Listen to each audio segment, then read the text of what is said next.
Aclaro aquí que este tema es un tema bastante amplio, digamos, ¿no? De hecho, tenemos pensado incluir un curso entero para esto, para el estudio de los sistemas dinámicos en general y de los sistemas dinámicos de control.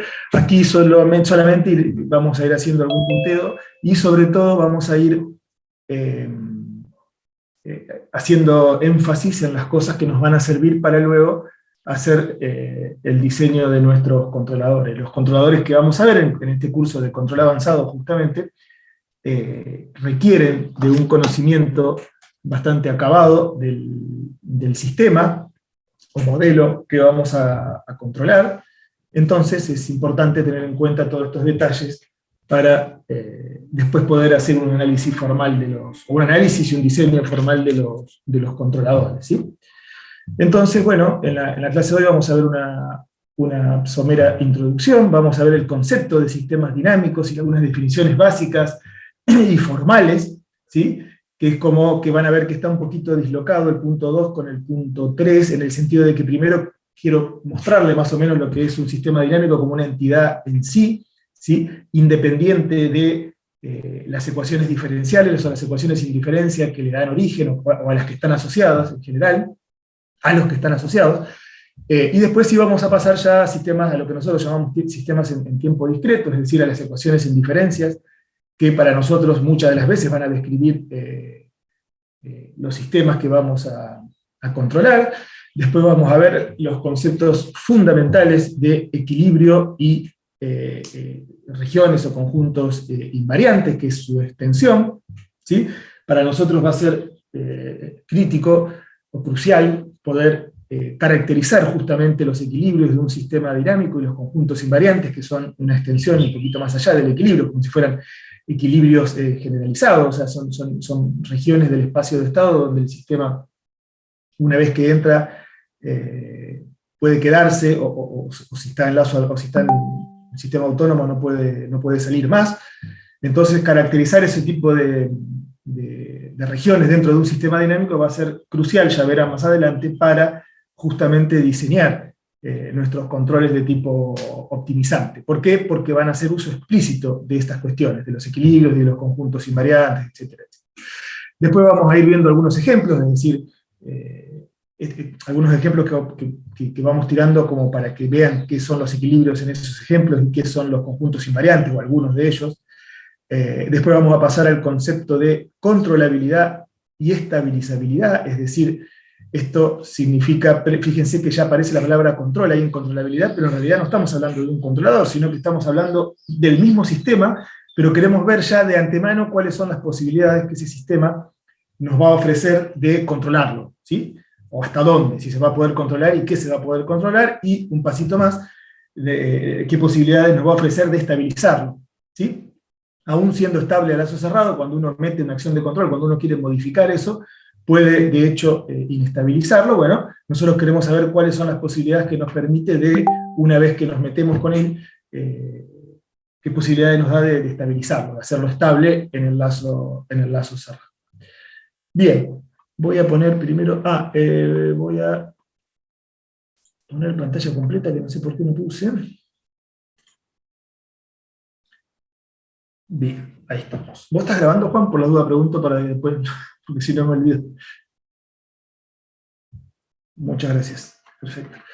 Bien, entonces, comenzamos con una introducción. Me voy aquí un poco a una pequeña digresión, digamos, en el sentido de que quiero poner énfasis en que el estudio de los sistemas dinámicos es una cosa bastante amplia y bastante general, y de hecho estudiar un sistema dinámico significa involucrarse con cuestiones bastante esenciales de lo que es el conocimiento en general, pues remite al problema filosófico ancestral del cambio, digamos, ¿no?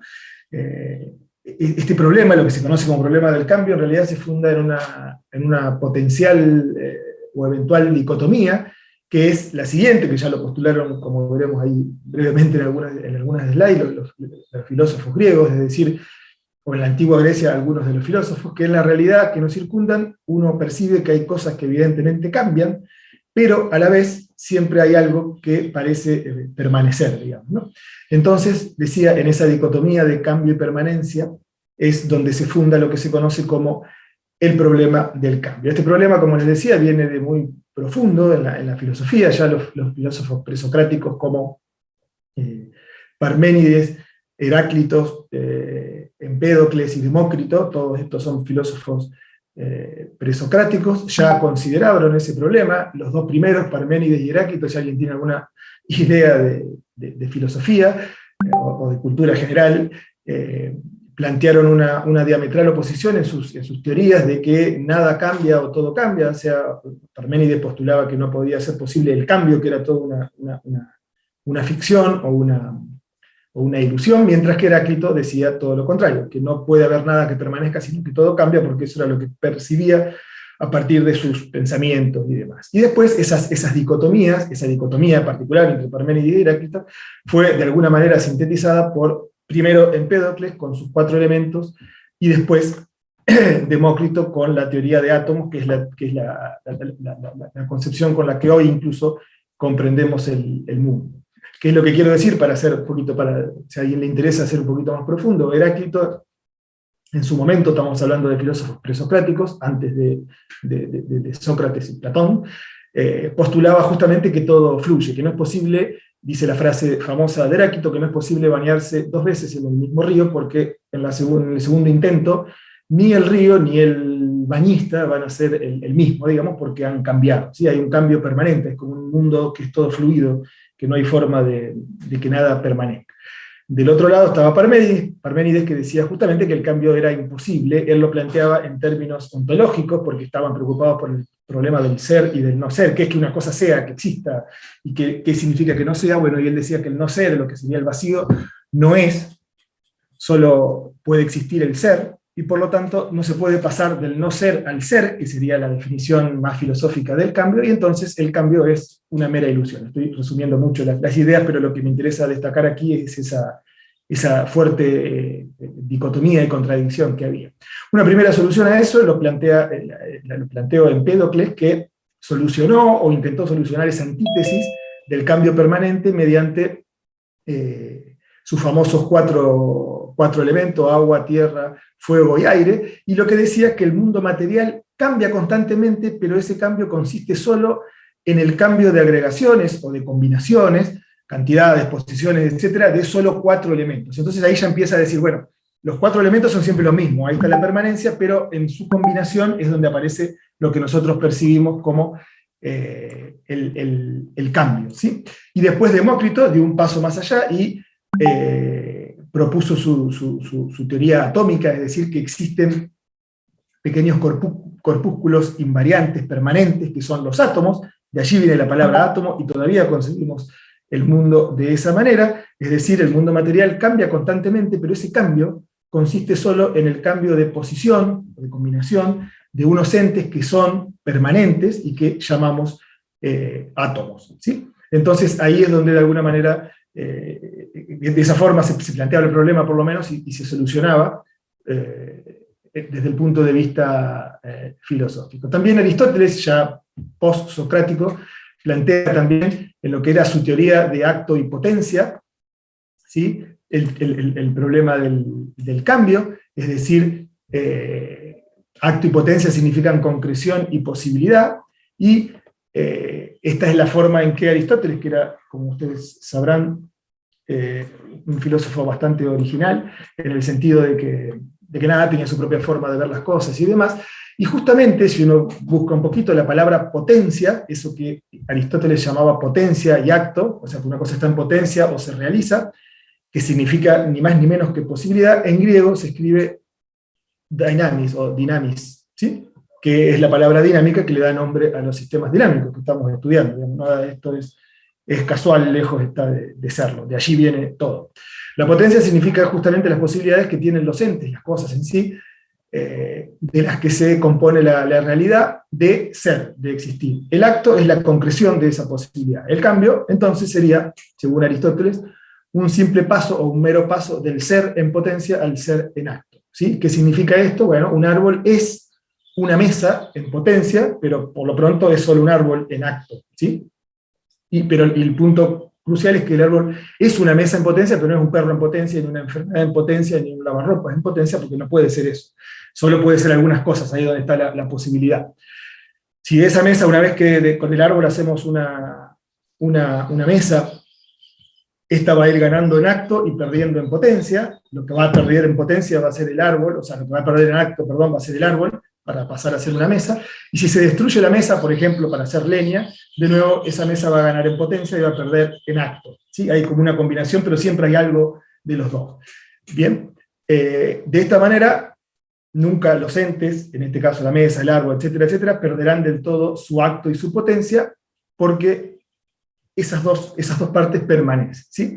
Esa es muy resumidamente entonces la forma que encontró Aristóteles para explicar el problema del cambio y la permanencia. Ahora sí, ya bajamos un poquito más y nos vamos a referir al estudio moderno de lo que son los sistemas dinámicos, y vemos que conserva un poco esa dicotomía, esa dualidad, y sobre todo que conserva esa visión de los conceptos de cambio y permanencia, y naturalmente nosotros lo vamos a ver dentro de un framework, de un marco más bien matemático, con rigor matemático. En primer lugar, vamos a asumir la existencia de leyes naturales, ¿sí? Esas leyes que son de alguna manera los principios fundamentales, son eso que permanece, las leyes tienen que permanecer, algo tiene que haber que permanezca, en este caso decía las leyes, las ecuaciones, las leyes que nos permiten describir la realidad, incluso imagínense las leyes fundamentales de la física, de la biología, de lo que fuere, de la mecánica, de la electricidad. Es decir, las leyes de Newton son leyes físicas que, si bien sabemos que tienen su rango de acción, su rango de validez, bueno, para nosotros van a ser cosas que permanecen, que no cambian. Esto de hecho implica una suposición determinista, que es clave en el estudio de los sistemas dinámicos, como se puede ver en los libros específicos de estas cosas. A su vez, siempre hay, por otro lado, cosas que cambian, y así surge el análisis de la variación temporal de las cantidades que se involucran en estos sistemas, es decir, las variables de estado le vamos a llamar, que son las cantidades que nosotros vamos a describir como cantidades que cambian. ¿Sí? Las variables cuya evolución temporal puede ser descrita y predicha de alguna manera, y también va a haber parámetros dentro de nuestro sistema cuyos valores y eventual variación temporal van a estar dadas a priori, digamos, ¿no? Los parámetros no lo vamos a imaginar como cosas que cambian, sino como cosas que permanecen, o al menos que están prefijadas las variaciones que van a tener. Lo que van a variar son las variables, ¿sí? Pero esas variables, como intuirán, pueden ser cualquier tipo de cosas que uno se imagine mientras cambien en el tiempo. Estas cantidades en conjuntos entonces me van a describir completamente lo que es un sistema dinámico. Bien, habiendo hecho este pequeño prolegómeno respecto a los conceptos, a las ideas más bien filosóficas o conceptuales, ahora me interesa el concepto de sistema dinámico, pero ya más formal, y las definiciones básicas que hacen referencia a ellos. El estudio formal de los sistemas dinámicos, en general imagínense sistemas no lineales, después la linealización, de hecho la podemos ver incluso como una herramienta para poder entender las cosas. Sí, hay una cuestión. No es que el mundo se divide en sistemas lineales y no lineales, esto es una pequeña digresión que hago, ¿no? Uno se suele imaginar como que el mundo se divide en sistemas lineales y no lineales. No, generalmente son no lineales los sistemas, y las linealizaciones no son más que aproximaciones. Bueno, hay sistemas lineales, de hecho, sí, pero siempre si uno los mira muy de cerca aparecen no linealidades. Lo que quiero decir es que lo importante de los sistemas lineales es que uno, mediante las aproximaciones lineales de sistemas no lineales, puede comprender mucho mejor cómo se comportan esos sistemas, al menos en determinadas regiones. Entonces, para decirlo de una manera, nuestras cabezas están mucho más preparadas para pensar en cosas lineales que no lineales, y nos resulta bastante más sencillo, por eso es una herramienta importante poder linealizar. Pero bueno, cuando hablamos de sistemas dinámicos, siempre imagínense que en general van a ser no lineales. Decía, ese estudio formal se ha convertido hace ya un tiempo importante en una herramienta fundamental para la ingeniería y para las ciencias aplicadas, ¿sí? No solamente la ingeniería, cuando ahí habla de la ingeniería, habla de la aplicación, sino de las ciencias y de las ciencias aplicadas, en el sentido de que también ayuda un poco a comprender algunos fenómenos, como suele ocurrir con las líneas nuevas dentro de lo que es el ámbito de las ideas o el ámbito de las ciencias. A veces surge una línea, como en este caso los sistemas dinámicos, para dar solución a algunos problemas de la ingeniería, pero después terminan siendo al revés la cosa y siendo útiles para incluso entender algunos fenómenos. En biología, por ejemplo, que bueno, nosotros nos hemos vinculado últimamente con esa línea, es muy habitual que los sistemas dinámicos, o la teoría de sistemas dinámicos, no solo se use, o se use un poco solamente para solucionar un problema de una enfermedad, de una patología, de un control de una especie, de lo que fuera, se usa en parte para eso, pero también y sobre todo se usa para entender cómo funcionan esas cosas, lo cual es un campo como si fuera nuevo para lo que eran los sistemas originales, los sistemas dinámicos originales, o como uno lo puede estudiar en una ingeniería cualquiera, ¿sí? Es decir, nos están ayudando a entender, y en biología pasa muchísimo eso, ¿sí? Los modelos dinámicos, los sistemas dinámicos, la principal virtud que tienen es ayudar a entender algunas dinámicas que de otra manera no se entenderían cabalmente, o por lo menos no se entendería de la forma tan esquemática que se entienden mediante los sistemas dinámicos. Bien, y las aplicaciones, aquí aplicaciones, repito, no se tienen que entender como una aplicación ingenieril que ayuda a resolver un problema, sino que tiene que ver, que está relacionado. Decía, las aplicaciones incluyen a la ingeniería, ahí dice bioquímica, pero no sé por qué no dice química, bioquímica, ingeniería mecánica, la ingeniería eléctrica, electrónica, la biología, la física y las ciencias sociales. Quiero decir que debe quedar claro que los sistemas dinámicos pueden ser utilizados para describir y eventualmente solucionar problemas referentes a todos esos campos de las ciencias o de las ciencias aplicadas, ¿sí? No solo algunos como uno podría imaginarse que pueden ser de la ingeniería mecánica, de la ingeniería química o eléctrica y demás, sino que se puede extender a muchas otras cuestiones, como ya incluso hemos visto con algunos ejemplitos que vimos, ¿sí? Bien, los sistemas dinámicos como tales aparecieron por primera vez cuando, o sea, el primer concepto de idea de sistema dinámico aparecieron cuando Newton introdujo el concepto de ecuaciones diferenciales ordinarias en la mecánica clásica, las ODE, ¿sí? Esas ideas luego se extendieron a prácticamente todos los ámbitos de la ingeniería, porque, bueno, es como que hicieron produjeron de hecho una revolución en la comprensión de las cosas, y de hecho trataron de copiar eso de alguna manera, de hacer una analogía, ¿no? De copiar, y de llevarlo a muchísimos ámbitos de la ingeniería, por ejemplo. Pero, sin embargo, esa forma de analizar los sistemas dinámicos, que podríamos equipararla con lo que son las ecuaciones diferenciales ordinarias de la mecánica clásica de Newton, tiene una forma más aplicada y tiene que ver más con las predicciones y demás, es decir, lo que interesaba saber era dónde van a estar los planetas en determinados tiempos y cosas así. En realidad, el padre de lo que es la teoría moderna de los sistemas dinámicos, tal y como nosotros la concebimos, fue Henri Poincaré, que fue un matemático francés, porque él fue el que reconoció que incluso las ecuaciones diferenciales pueden ser vistas como un sistema dinámico en tiempo discreto. Ahora después vamos a ver el tiempo discreto. El tiempo discreto no se lo imaginen como un muestreo sencillo, sino un sistema en el cual la evolución temporal se da por la iteración de un mapa, digamos, ¿no? Es decir, uno puede ir iterando un mapa y eso me va dando el avance, ¿sí? A eso me refiero con el tiempo discreto. Mediante una propiedad, bueno, sí, naturalmente tiene que haber un muestreo, pero la evolución temporal tiene que ver con la iteración. Y bueno, fue Henri Poincaré, que es este señor que vemos acá, el que es el verdadero padre de la teoría de sistemas dinámicos modernos, ¿sí? Acá hay un extracto que, para explicar mejor lo que quiero decir, me parece que era mejor hacer un extracto de una página del libro de Strogatz del 2018, donde se lee bastante claramente o con bastante lucidez que el gran avance que llegó con el trabajo el gran avance en sistemas dinámicos llegó con el trabajo de Poincaré a fines del siglo XIX, porque él introdujo un nuevo punto de vista que enfatizaba justamente las cuestiones cualitativas más que las cuantitativas. Esta dualidad también entre cuantitativo y cualitativo me parece importante de destacar, porque justamente es lo que nos permite hablar de sistemas dinámicos y separarlo, porque la verdad es esa, los sistemas dinámicos o la teoría de sistemas dinámicos está separado de las ecuaciones diferenciales o diferencias con las que se asocian, ¿sí? Naturalmente siempre están asociadas a ellas y son primas hermanas, pero son entidades diferentes y que tienen su propia vida los sistemas dinámicos. Y de hecho, la diferencia es que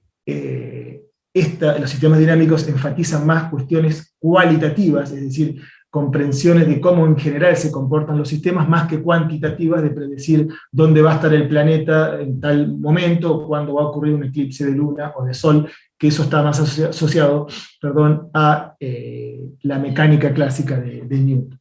Por ejemplo, en lugar de preguntarse, eso es lo que acabo de decir, por las posiciones exactas de los planetas en todo tiempo, Poincaré preguntó, ¿es el sistema solar estable para siempre? O, por ejemplo, alguno de los planetas eventualmente se va a ir al diablo y se va a ir al infinito y se va a perder la estabilidad. Fíjense, ahí está el concepto del comportamiento cualitativo y no del comportamiento cuantitativo, que esto ya, bueno, corre por mi cuenta, pero es incluso la riqueza más grande que tienen los sistemas dinámicos, la descripción cualitativa de los fenómenos, no cualitativa. Poincaré, más aún, desarrolló un poderoso enfoque geométrico, ¿sí? El enfoque geométrico que incluso es heredado de la mecánica, digamos, ¿no? Tenemos un espacio, en la dinámica tenemos un espacio en R3, acá tenemos un espacio en Rn, pero él hizo un enfoque geométrico para analizar esas preguntas que se hacía, y ese enfoque ha florecido justamente en el área de la dinámica moderna, con aplicaciones que van mucho más allá de la mecánica celeste que, podríamos decir, le dio origen. Poincaré también fue la primera persona, por ejemplo, en vislumbrar la posibilidad del caos, en el que un sistema determinista exhibe, está mal ahí, un comportamiento aperiódico que depende sensiblemente de las condiciones iniciales, haciendo imposible la predicción a largo plazo. ¿Sí? Este comentario, que puede parecer un poco descolgado, lo que quiere decir es que aún en sistemas deterministas, ¿sí? O determinísticos, existe el concepto ese de caos, que pequeñas variaciones de las condiciones iniciales me hacen que sea imposible predecir cómo van a ser la evolución de los sistemas o la evolución de un determinado punto, lo cual de alguna manera va en contraposición con esa capacidad cuantitativa o predictiva de los sistemas dinámicos. ¿Sí? Acá lo que queremos es entender el concepto, cómo se comporta en general, no tanto jugar a la lotería, digamos, y decir, adivinar qué número va a salir en la quiniela, o decir, en este caso, dónde va a estar esta variable en este tiempo, ¿sí? Con exactitud. Y estas ideas, por ejemplo, bueno, esto lo agregué ayer porque viene a colación de algunas discusiones que hemos tenido incluso en el grupo y con otra gente de fuera. Estas ideas tienen plena vigencia, por ejemplo, si se piensa en el tratamiento erróneo, a juzgar por nosotros y por muchísima gente de la ciencia, que se ha dado a los modelos epidemiológicos SIR en la epidemia o pandemia del COVID, ahora. ¿Sí? COVID está mal escrito, porque lo escribí ayer a esto, donde justamente lo que se hizo es pretender hacer predicciones con modelos que no sirven para hacer predicciones, que son absolutamente inservibles para eso, como son los modelos sencillos que manejamos, que son los SIR, que a lo sumo nos ayudan, que son muy útiles, ojo, no estoy diciendo que no sean útiles, pero sirven más que nada para interpretar cualitativamente los fenómenos, es decir, para saber si yo hago esto, esto va a empeorar, si yo hago esto, va a mejorar, se va a hacer estable, se va a hacer inestable, se va a ir para allá, se va a ir para acá, pero no para hacer predicciones numéricas, es decir, en septiembre va a haber tantas personas infectadas y cosas así, porque de hecho demostraron que la gente que se mandó a hacer eso, que se metió a hacer eso, incluso gente del ambiente científico, no solo que se equivocó redondamente, sino que probablemente, si le hicieron caso, provocó daños bastante complicados, digamos, ¿no? Por una mala interpretación de un modelo. Un modelo, en nuestro caso, un modelo, un sistema dinámico es eso, ¿sí?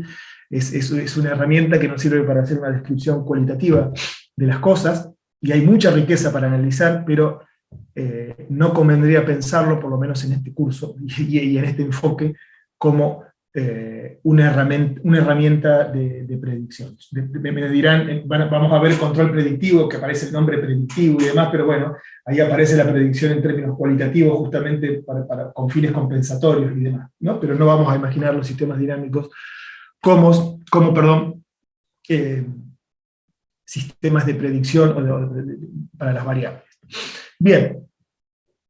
Vamos a ver algo de notación o de conceptos, ¿sí? Esto me gusta iniciarlo, introducirlo, más allá que después vamos a bajar un poquito más a la realidad, sobre todo en este curso de control aplicado. Cuando veamos alguna vez un curso de sistemas dinámicos, sí nos vamos a meter más en profundidad con estas cosas, pero por ahora solo muestro algunos conceptos básicos que tienen que ver con el fundamento de lo que son los sistemas dinámicos. Sea T caligráfico el conjunto de tiempo, ¿sí? Acá todo va a estar, subyacente a todo va a estar siempre el tiempo, ¿no? Estudiamos cómo evolucionan las cosas en el tiempo, ni más ni menos que eso, son sistemas dinámicos, o sea que tenemos que empezar a hablar con ese T, que es el conjunto tiempo, que puede ser tanto, incluso podemos hacer esa dualidad, ya real como entero, es ahí, no sé si fuimos prolijos y lo aclaramos, pero refiere a los enteros positivos, mientras que la R refiere a los reales positivos, incluyendo el 0 en los dos casos. Todo intervalo temporal va a estar circunscrito a ese conjunto, que se puede denotar como T caligráfico que va de tau 1 a tau 2, es decir, como todos los T minúscula que pertenecen a ese conjunto T mayúscula, tal que el T, la variable, está entre los dos valores con igualdad, menor o igual en el primero y menor en el segundo, y siempre con un tiempo T2 posterior a un tiempo T1. Es un intervalo temporal que para nosotros va a ser fundamental para conocer en ese intervalo la evolución de los sistemas. Para cada conjunto Z, ahora nos pasamos a Rn, ¿sí? Con un n entero positivo, es decir, la dimensión del espacio, que puede ser un conjunto, ya lo vamos a ver, de estados o de entradas del sistema, o de salidas, lo que fuera.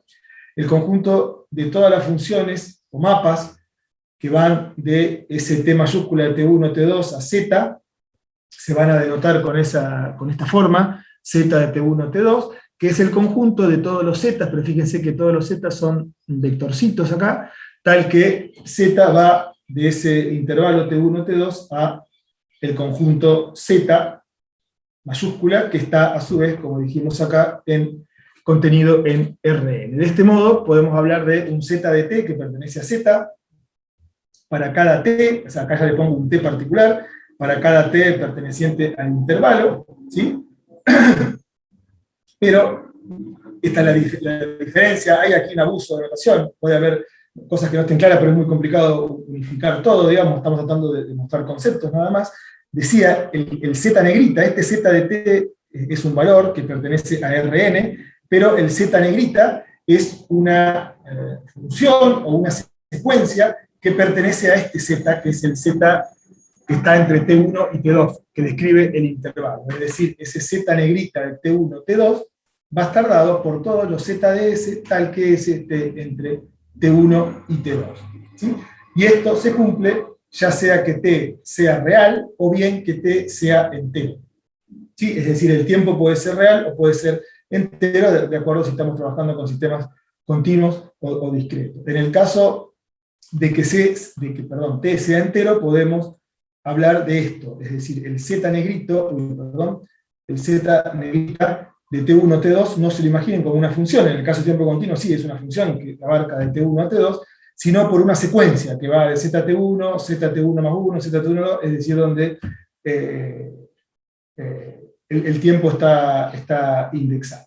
Bien, y si uno, para no confundirnos demasiado con esto, por ejemplo, ¿qué pasa en el tiempo continuo con un X, en vez de un Z, un X que va desde A a B en tiempo continuo? Bueno, imagínense que tenemos X1 a Xn funciones, ¿sí? En este caso del tiempo continuo, acá dice que pertenece a C, bueno, estos son los complejos, pero en realidad imagínense que pertenecen a los reales, ¿sí? Pero pertenecen a los reales n, en el sentido de que son n funciones. Cuando está el puntito acá, significa que es toda la función que va desde A hasta B, pero si yo me detengo en un punto particular, en un tiempo particular t, aquí me aparece x1 de t, x2 de t, x3 de t, es decir, ahí me aparece un vector, ese es el x de t, que este vector, para un tiempo fijo dado, pertenece sí a Rn, ¿sí?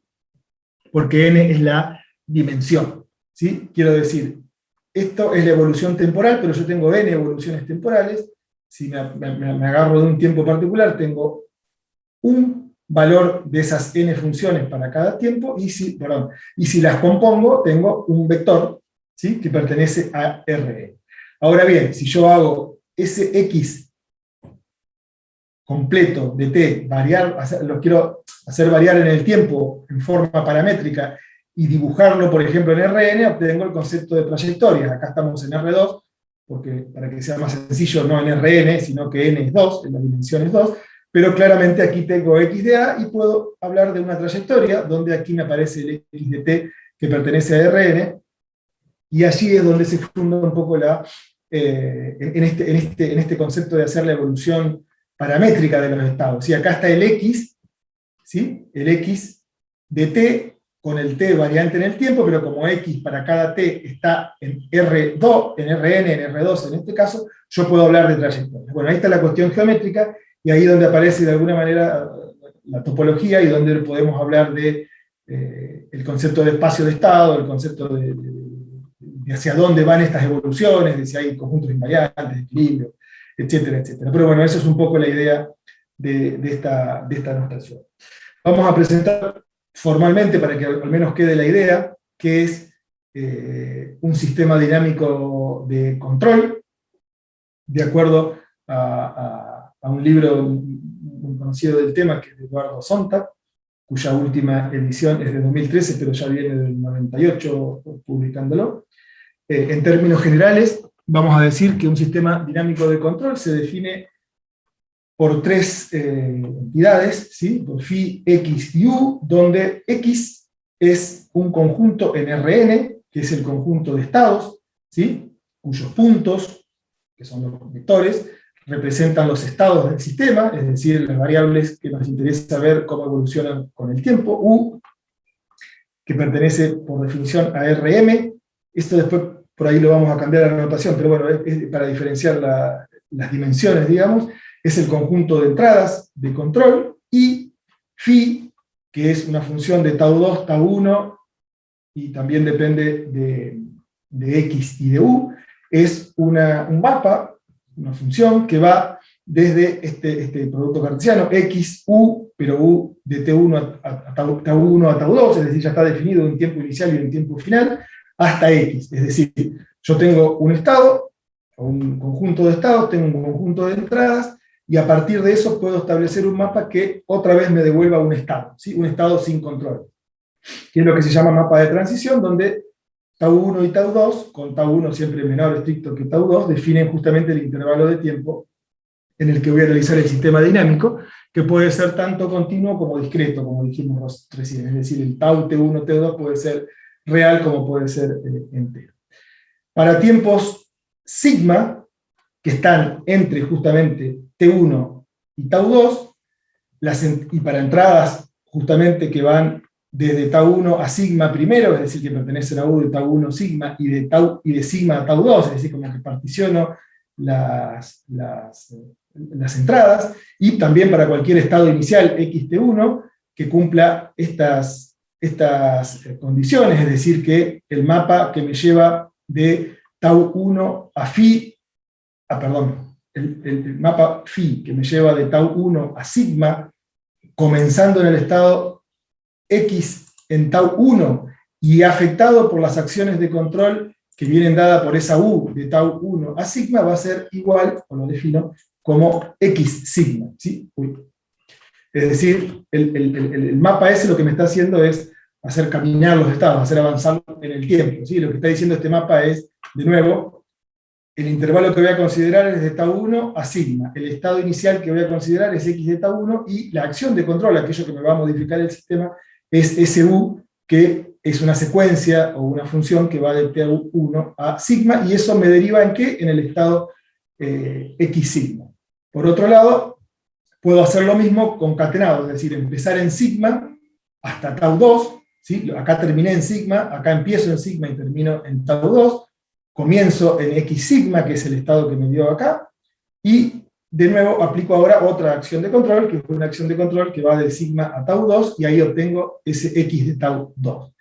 Bien, esas son las condiciones. El mapa, para que hablemos de un sistema dinámico de control, el mapa de transición phi, tiene que cumplir dos condiciones. Una, que es la condición que se llama de semigrupo, es decir, que el phi que va de tau 1 a tau 2, comenzando en x de tau 1 y aplicando no la acción de control por partes, sino lo que es la concatenación, que no me voy a poner a definirlo formalmente, pero se imaginan, es una secuencia que en lugar de ir de tau 1 a sigma, o de tau 1 a lo que fuera, va de tau 1 a sigma y de sigma a tau 2. Concateno las dos acciones de control que tenía acá, decía, ese mapa de transición, que usa las acciones de control concatenada, termina dándome x de tau 2. Esa es la propiedad que tiene que cumplir, o la propiedad que se llama de semigrupo, que tiene que cumplir la función phi. O sea, dado esto, tiene que cumplir esto.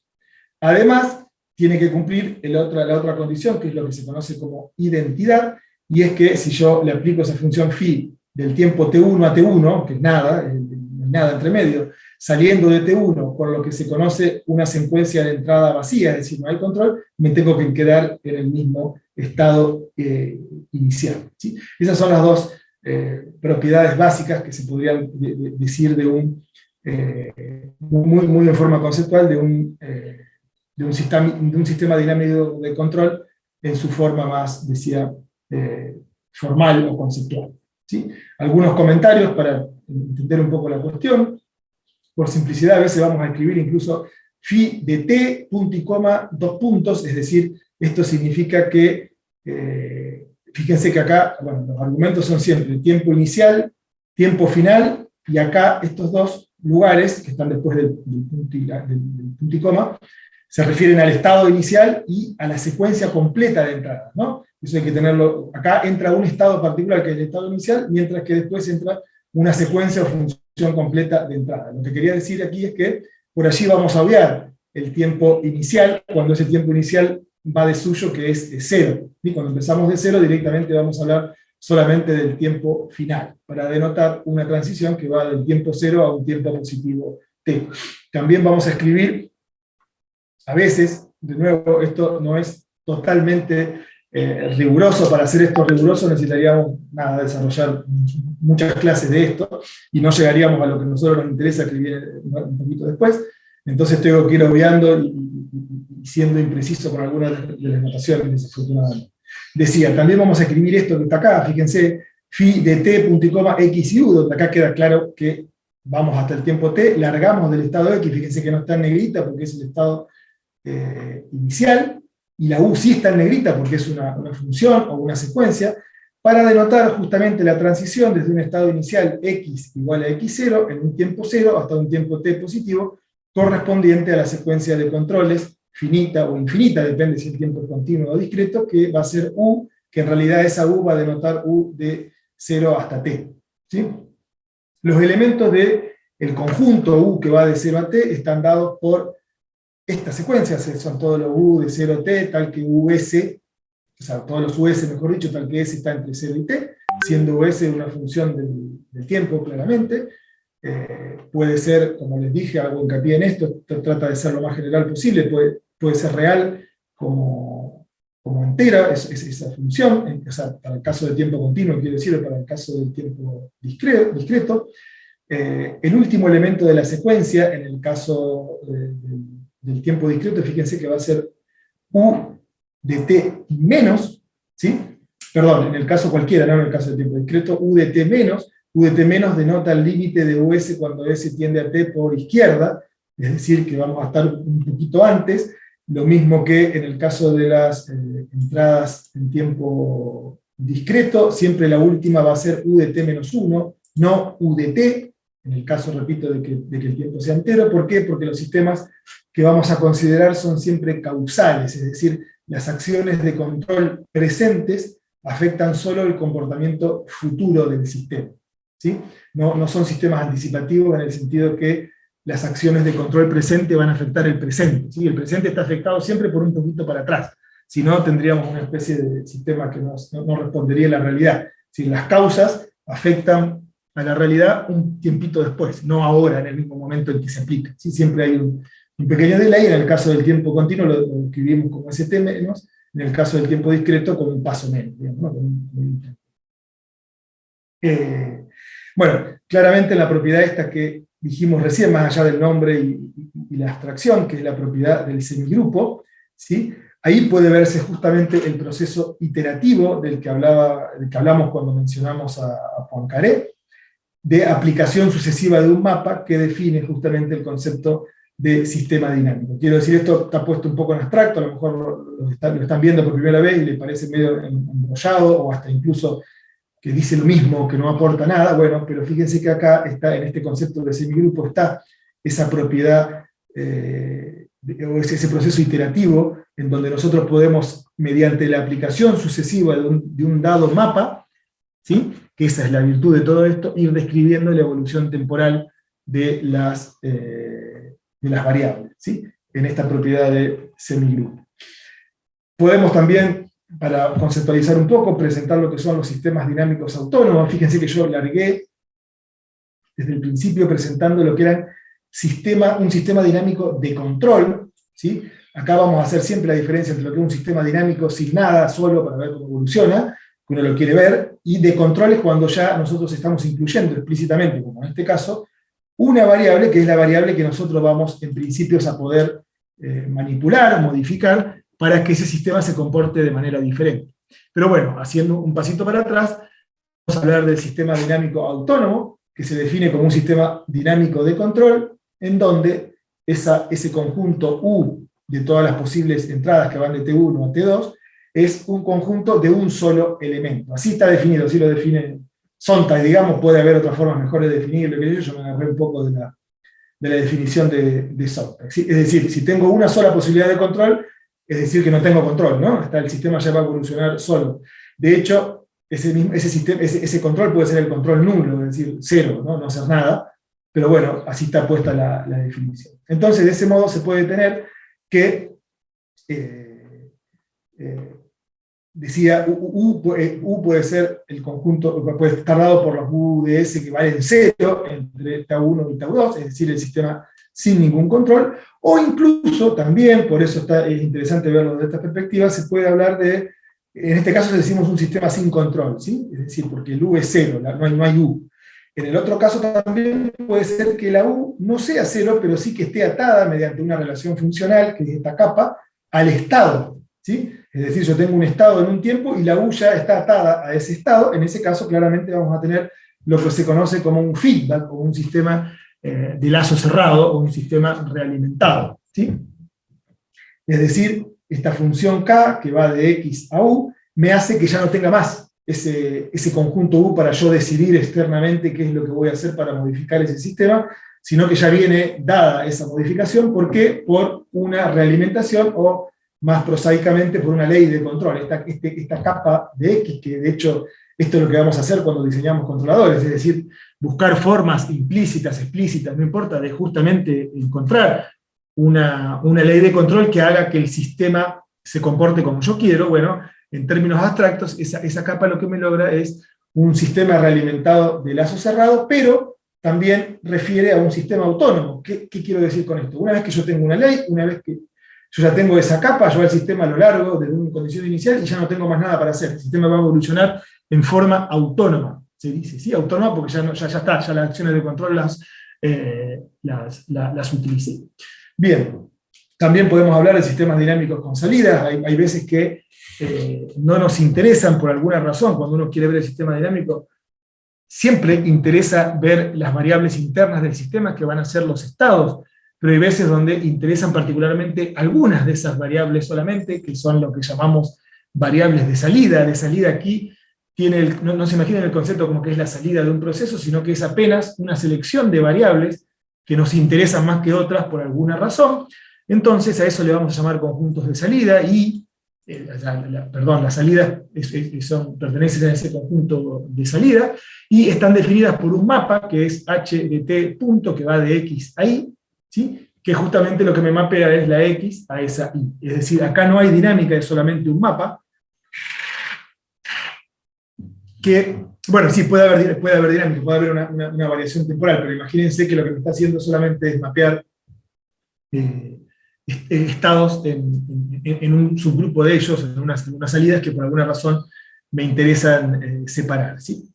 Bien, el concepto de trayectoria, dado un sistema dinámico de control, debería decir acá porque tengo la U, lo que se define como trayectorias, ¿sí? Subtrayectorias que van desde 0 hacia ese t positivo, a un t positivo cualquiera, correspondiente justamente a un control que va de 0 a un t arbitrario positivo, se definen como el conjunto justamente de todas las phi de t, es decir, una acumulación de todas las phi de t xu. X, recuerden, es el estado inicial, u es realmente la secuencia o función de controles que yo le voy a aplicar, para todo t positivo, ¿sí? Es decir, tengo que recorrer t desde 0 hasta el valor en el que estoy. Es decir, es la unión para todos los t positivos de esa función. Esto tiene abuso de notación, hay muchas cosas para discutir, bueno, así está presentado por lo menos en el libro de Sontag, ¿no? Es decir, es la unión para todo t positivo de esa función de transición, ¿sí? Donde x igual a x0 es la condición inicial. Para sistemas autónomos, es decir, donde el control ya desapareció, ya sea porque es 0, ya sea porque tenemos una realimentación, directamente vamos a escribir esto sin ninguna U, ¿sí? Porque fíjense que la unión opera en el tiempo, es decir, vamos uniendo todo lo que pasa a medida que avanzamos en el tiempo.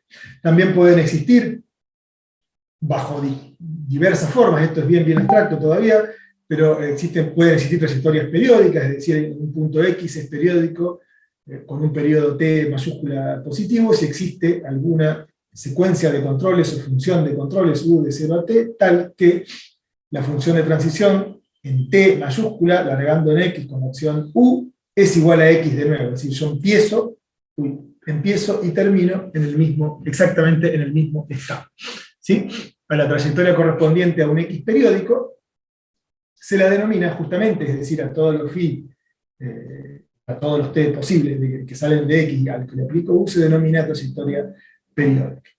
Vamos a dar un primer approach de lo que son los puntos fijos o puntos de equilibrio de control, ¿sí? Después lo vamos a desarrollar más concretamente en los sistemitas dinámicos más sencillos que vamos a ver nosotros, descritos por las ¿Una ecuaciones consulta puede de ser? diferencia. A ver.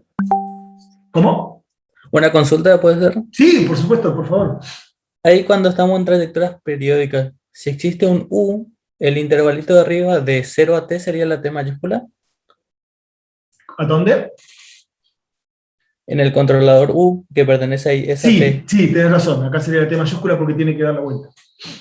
Sí, hay un error ahí. Bien, Martín, gracias.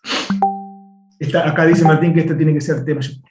Sí, es así porque estamos hablando de un periodo concreto, digamos, y el periodo tiene que tener el T mayúscula. Eso lo tengo que anotar para corregir. Perfecto, Martín. Bien, decía, puntos fijos o puntos de equilibrio de control.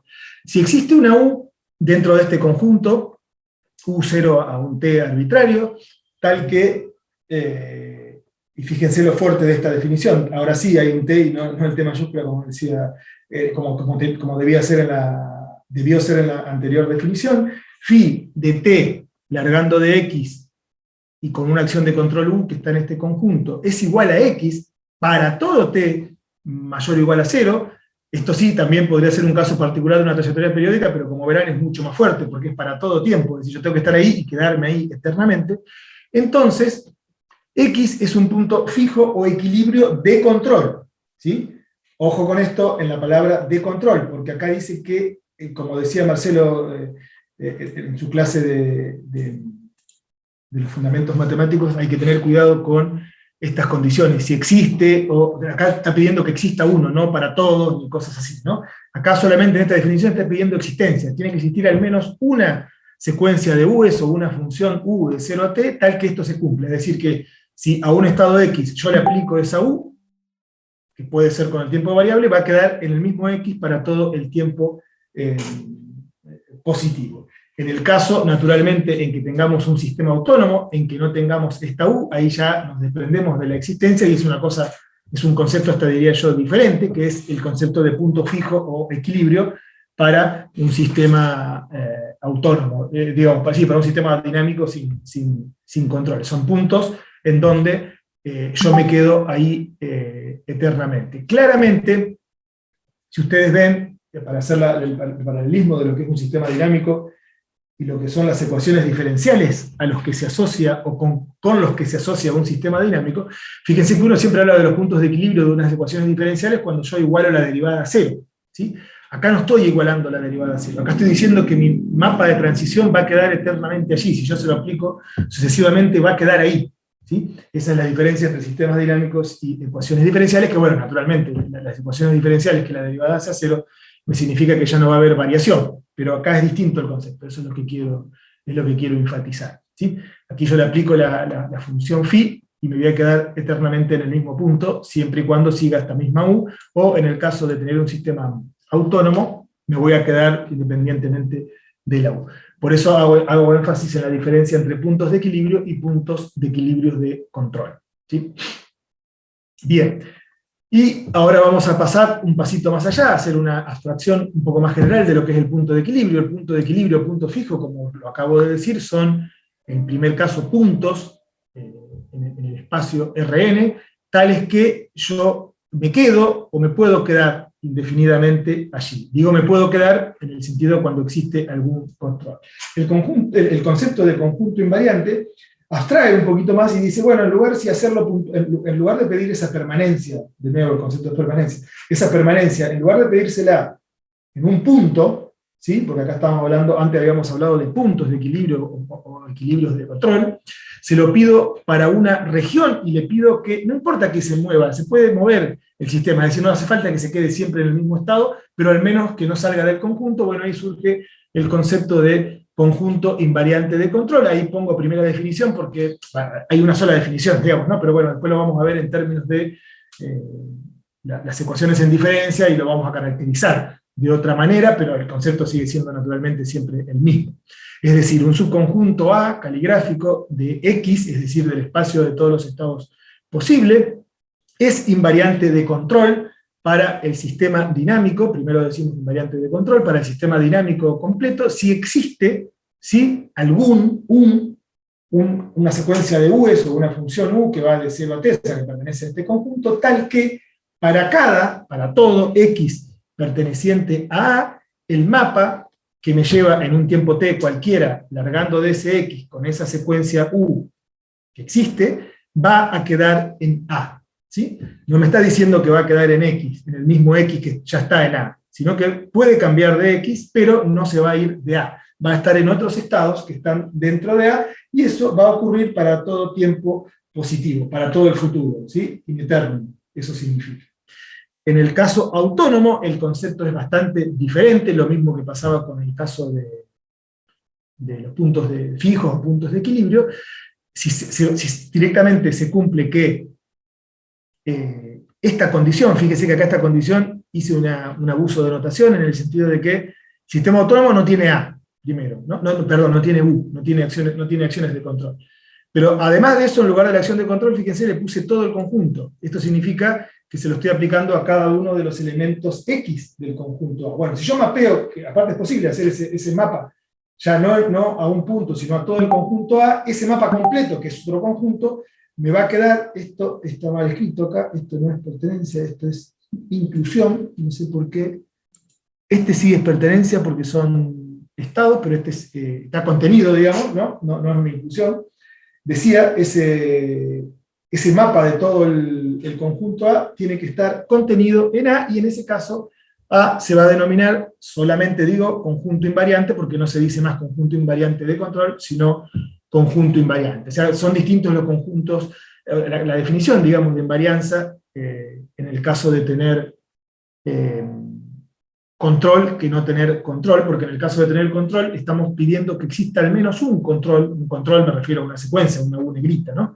Que me haga el trabajo de dejarme el sistema eternamente en el conjunto A, mientras que en el caso autónomo es bastante más fuerte, ¿sí? Una vez que yo ya entré, ¿sí? Y ya no puedo salir más de ese sistema. Imagínense, si quieren una pequeña lucubración para entender el concepto fuerte de la invarianza, podríamos pensar, bueno, de hecho hay gente que lo piensa, que lo ha pensado, ¿no? Imagínense que la realidad en la que vivimos, nosotros estamos en un espacio en R3, ¿verdad? ¿Sí? Bueno, puede ser que en realidad nosotros hayamos, en el comienzo de la historia, hayamos comenzado estando en un espacio de R14, por decir un número, pero resulta que el subespacio R3 es un invariante. Entonces, en algún momento el universo entró en el, miren la locuración que estoy haciendo, pero quiero hacer ese paralelismo. En algún momento el universo entró en ese subespacio R3 que, por las características del universo, es un invariante y ya no pudo salir nunca más. Entonces, todas las cosas que vamos a hacer, vamos a seguir estando en R3, pero eso no quiere decir que sea el único espacio en el que estamos. Bueno, de hecho, hay un montón de lucubraciones. Hay un libro que se llama Planilandia o algo así, que hace la dicotomía entre R3 y R2, y qué sé yo, bueno, nada. La invarianza tiene esa connotación de que es como que te atrapa, para una dinámica determinada te atrapa, una vez que entraste no salís más, digamos, ¿no?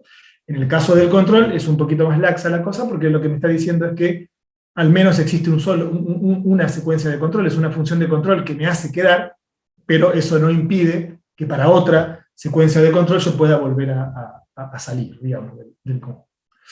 Bien, y por último, antes de cosas un poquito más familiares para el ambiente de la ingeniería, o para nosotros me parece, vamos a ver cómo asociamos rápidamente, esto es muy sonso, pero es importantísimo, cómo asociamos los sistemas dinámicos a las ecuaciones diferenciales o en diferencias. Yo quiero hacer hincapié, más allá de que yo reconozco que lo que acabo de contar puede tener cierta desprolijidad y cosas así, yo quiero hacer hincapié en el concepto los sistemas dinámicos son previos a las ecuaciones diferenciales o las ecuaciones en diferencias que me definen un fenómeno físico, biológico, químico, eléctrico, etc. Repito, los sistemas dinámicos como entidades son previos a las ecuaciones diferenciales o en diferencias, que son las que me describen los fenómenos biológicos, químicos, físicos, etcétera, eléctricos, ¿sí? Entonces, yo les presenté esas entidades, esas entelequias que eran los sistemas dinámicos, que bueno, es esa función phi, y ese par de conjuntos de x y u, nada del otro mundo. Pero bueno, ahora lo voy a asociar con justamente las ecuaciones en diferencia, las ecuaciones diferenciales o en diferencia, según sea un sistema dinámico, ya ahora sí, en tiempo continuo o en tiempo discreto. Empezamos para el caso de un sistema dinámico en tiempo continuo, tenemos una ecuación diferencial. Fíjense que esto va de suyo. Nosotros cuando dimos los ejemplos que vinimos dando, directamente partíamos de las ecuaciones diferenciales, lo vamos a seguir haciendo a lo largo del curso. Pero bueno, eso lo único que me describe es un fenómeno, ¿sí? En este caso, x punto es igual a f de x de t, u de t. Es decir, acá lo que me está diciendo es que yo tengo unas variables de estado, cuyas derivadas temporales están descritas por una función f que tiene que tener ciertas condiciones para que las cosas marchen, ¿sí? Tiene que ser Lichy continua, esto viene de las condiciones de existencia de solución de las ecuaciones diferenciales, etcétera, etcétera, y que tiene bueno, depende del mismo x, ¿sí? Es una ecuación diferencial de primer orden, y también me permite meter una acción para que me modifique esas ecuaciones diferenciales. Entonces, bueno, naturalmente aquí x pertenece a un conjunto x, el mismo de hoy, y u pertenece a una u. Estas son la u solita, ¿no? La u no negrita, sino la u para un tiempo determinado, y el tiempo es real, porque estamos en sistemas en tiempo continuo. Esa es la ecuación diferencial de partida. Entonces, sencillamente se asocia al sistema dinámico de control, sigma, que es sigma de phi, x y u, como lo presentamos antes, a la ecuación diferencial, si simplemente esa phi de t de x0, y ahora sí de la secuencia completa u, es solución de esa ecuación diferencial. Dicho de otra manera, y de manera muy, muy simplificada, si la derivada de esta función respecto del tiempo, aquí, ojo que está esta u que es una u negrita, hay algún abuso de notación, es igual a f. Si yo derivo esta función phi, obtengo esta f, y eso ocurre para todo x0 perteneciente a x. Es decir, la phi es la solución de la ecuación diferencial. Esa es la forma en la que vamos a relacionar ecuaciones diferenciales con sistemas dinámicos. En el caso de sistemas dinámicos de tiempo discreto, vamos a tener una ecuación de este tipo. Las ecuaciones son en diferencias en este caso, es decir, ya el x de t más 1 es igual a f. Esta f no es esta f, es una distinta, ¿no? Depende del estado en el tiempo t y la u en el tiempo t, ¿sí? Con sus condiciones iniciales, con f de nuevo Lichy continua, etcétera, etcétera. Entonces se va a asociar el sistema dinámico de nuevo el mismo sistema dinámico, o sea, un mismo sistema dinámico abstracto, phi, x, u, a la ecuación anterior, si ahora esta función phi de transición, la misma, que va t con x0 y u, está dada por ¿qué? La sucesiva composición de la función f con phi. ¿Qué quiero decir? Phi de 1, ¿sí? El primer elemento, ya tengo la condición 0 dada aquí, phi de 1 de x0, u0 es justamente la f esta de x0, u0, pero la phi de 2, largando de x1 y 1, va a ser igual a la f de phi de 1, x0, u0 de esta acá, pero con la acción de control u1. ¿Sí? Aquí está operando la composición de funciones. Lo mismo, esto lo puedo propagar ad infinitum, ¿sí? Es decir, la phi 3 de x1 y 1 está dado por, a ver si no me equivoqué acá, y esto es x2, sí, acá tiene que ser con la 2, bueno, acá tenemos la composición de FF largando de la primera condición, es decir, voy componiendo la función con las sucesivas f y eso me va a hacer caminar el sistema en tiempo discreto, y esa es la condición que tiene que cumplir esa phi para poder ser asociada a un sistema descrito, un fenómeno descrito por ecuaciones en diferencias en lugares de ecuaciones diferenciales. Bien. Bueno, esto ya lo dije, que el sistema dinámico es previo y por lo tanto independiente de las ecuaciones diferenciales o en diferencia, ¿sí? Bien, bueno, nada, después vamos a ver que naturalmente nosotros vamos a ir jugando entre sistemas dinámicos en tiempo continuo y tiempo discreto, por una cuestión de que el control avanzado tiene que ver con controles que se implementan por computadora, por decirlo de alguna manera, es decir, allí hay una discretización siempre, ¿sí? Entonces, vamos a ver que los tiempos continuos los vamos a ir alternando con tiempos discretos, mediante el concepto de muestreo, ¿sí? Es decir, vamos a asumir que las acciones de control en los periodos de muestreo asumen un determinado comportamiento, ya sea se quedan constantes, ya sea son de manera impulsiva, ya sea lo que fuere, no importa, mientras uno defina qué hace la acción de control en el intervalo de tiempo que me define el periodo de muestreo, podemos hacer y mediante el procedimiento del muestreo, podemos justamente obtener a partir de un sistema en tiempo continuo, un sistema en tiempo discreto, ¿sí? Como vamos a ver más adelante con algunos ejemplos, pero que bueno, a lo mejor ustedes ya conocen de cualquier curso de control. Bien, ahora vamos a pasar, bajamos un poco más a la realidad, a sistemas en tiempo discreto. Repito, ¿por qué? Porque los controladores que nosotros vamos a proponer son sistemas en tiempo, sistemas, o sea, controles que se van a hacer por medio de computadora y por lo tanto tienen que operar una discretización, digamos. Entonces vamos a empezar directamente con los sistemas en tiempo discreto. Vamos a describir mediante, digamos, las ecuaciones en diferencias que lo representan, ¿sí? Bien, lo que quiero hacer aquí es una especie de repaso de la notación, no tanto de cómo, porque yo antes le presenté un montón de cosas en términos abstractos, ahora quiero ya darle notación. ¿Por qué?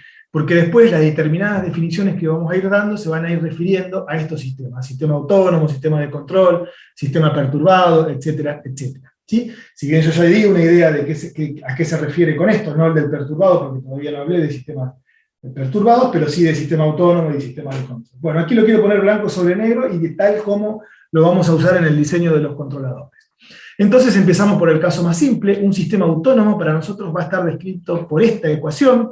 Fíjense, aquí el X más está puesto por acá para cuando ustedes vean las slides después puedan reconocerlo.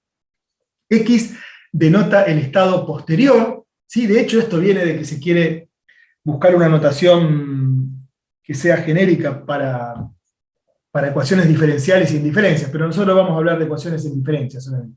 Es el estado posterior, ¿sí? Es como si imagináramos aquí el estado en el tiempo t más 1 o k más 1, para ponerle un índice más habitual de los sistemas en tiempo discreto, ¿sí? Y este es el estado actual, el estado en el tiempo actual. ¿sí? El current time.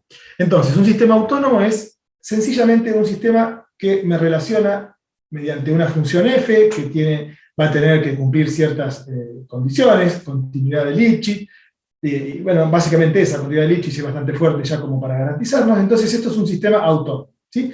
Una vez que yo tengo un x, esta función f ya lo hace marchar de alguna manera, porque me está diciendo el posterior, y el posterior del posterior, y así sucesivamente me hace caminar el sistema, y lo hace en forma autónoma, ¿sí? Solamente existe un x que pertenece a un conjunto, este conjunto x, que a su vez pertenece a Rnx, le vamos a llamar aquí, antes le habíamos llamado Rn, acá le llamamos Rnx, significa la cantidad de estados que va a tener el sistema. Ese x tiene que ser cerrado, en principio cerrado y convexo, pudiendo ser ilimitado en Rnx, ¿sí? Le vamos a pedir, repito, que sea cerrado y convexo, pudiendo ser ilimitado en Rnx, o sea, puede ser Rnx completo, que es un conjunto, el Rnx es cerrado y abierto a la vez, por lo tanto cumple con que es cerrado, y además, sabemos, es convexo.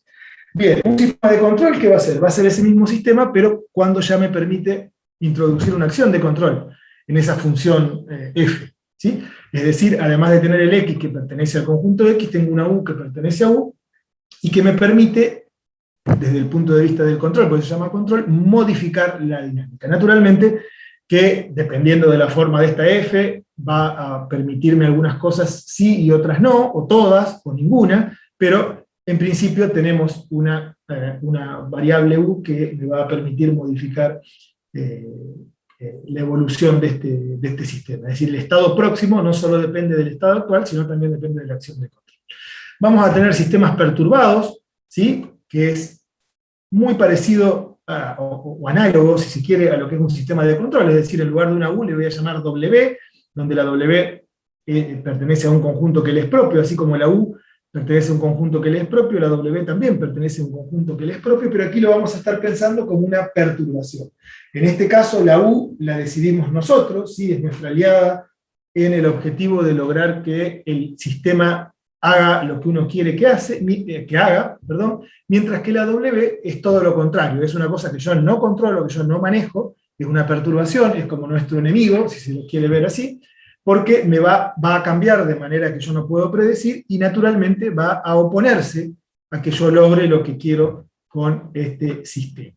Para ello, fíjense, los conjuntos U y B, si bien son opuestos en lo que significan, ¿sí? Para nosotros, control es nuestro aliado, perturbación es nuestro enemigo. De hecho, muchas veces el control consiste justamente en compensar perturbaciones, ni más ni menos que eso, es decir, en oponerse a las perturbaciones para que el sistema no se nos vaya de donde nosotros queremos que permanezca. Entonces, U y W van a ser conjuntos compactos, ¿sí? Es decir, van a tener que ser, en estos territorios nuestros, los reales de Rn, cerrados y acotados, y además convexos, para simplificar un poquito las cosas, en sus respectivos espacios, RNU y RNW respectivamente. ¿Sí? La dimensión de los estados no tienen por qué ser la misma que la dimensión de las entradas. Naturalmente, los sistemas que nos interesan son los sistemas de control perturbado, es decir, que contemplan las dos cosas a la vez, ¿sí? Es trivialmente un sistema que permite las dos cosas, ¿sí? U y W. Esa W, ojo, puede asumir, acá está puesto de una manera muy genérica, pero puede asumir un montón de formas, porque como ustedes sabrán, la forma de describir las perturbaciones de los sistemas son diversas. Por ahora lo vamos a describir como esa variable W, que solamente está circunscripta a pertenecer a un conjunto, como dijimos, que tiene que ser compacto y convexo. Y por último, sí, antes de pasar a las versiones lineales, vamos a hablar del sistema realimentado de lazo cerrado, que ya les comenté en ese marco más abstracto, que es el sistema dado por x más igual a f de x, capa de x, donde capa de x justamente es lo que se conoce como la ley de control, es decir, es una relación funcional que me vincula los estados con la entrada, ¿sí? Es decir, nosotros a través del sistema tenemos una relación causa-efecto entre entrada y estado. El feedback me invierte esa relación causa-efecto, es decir, justamente por eso se llama realimentación, y la entrada, la causa pasa a ser el estado y el efecto pasa a ser la U, ¿sí? Porque a partir de una U yo tengo un capa de X que es la entrada que va a meterse aquí, ¿sí? Por eso es que se llama sistema de lazo cerrado o realimentado. ¿Qué es lo que pasa aquí? Bueno, esta combinación X, capa de X, pertenece a un conjunto que vamos a denotar Z, que es la composición de estos dos conjuntos, ¿sí? O el producto cartesiano de X, U, ¿sí? Esto naturalmente se puede considerar, como vimos, como un sistema autónomo, donde esta f ya es distinta a esta fc, pero depende solo de x, porque esta es una función que depende solo de x a través de la ley de control que está dada por capa de x, y que debe cumplir que capa de x pertenece a u para todo x de x. ¿Sí? Ojo con esto. Si uno me dice qué diferencia hay, o si yo le pregunto por ahí, ¿es lo mismo un sistema de lazo cerrado que un sistema autónomo? Bueno, en principio sí se puede considerar como un sistema autónomo, pero el sistema lazo cerrado, aunque no aparece de forma explícita, sí tiene el concepto de entrada en forma implícita, necesariamente, digamos. Y esa entrada no es cero, es una entrada concreta. Bien, desde el momento en que la U tiene que pertenecer a este conjunto U, la U minúscula tiene que pertenecer al conjunto U mayúscula, no me debo olvidar de esta condición acá, es decir, la ley de control tiene que ser tal que para todos los X posibles, esa capa de X me deje en U, porque si me llega a dar un control que no está en el conjunto U, voy a estar fuera de ese sistema. ¿Sí? Acá el sistema, fíjense que yo lo estoy describiendo ya siempre circunscrito a un conjunto, ese tema de las restricciones que yo les decía, es decir, X tiene que estar en X mayúscula, U tiene que estar en U mayúscula, no puede estar por fuera, si no, no tiene sentido el sistema. Entonces, en el caso de tener un sistema de lazo cerrado, hay que tener cuidado que, aparte de que X tiene que estar siempre en su conjunto propio, que es el X, el capa por X, y esto tiene que cumplirse para todo X, para cada X dentro de su conjunto, tiene que estar dentro del conjunto de la subfactiva.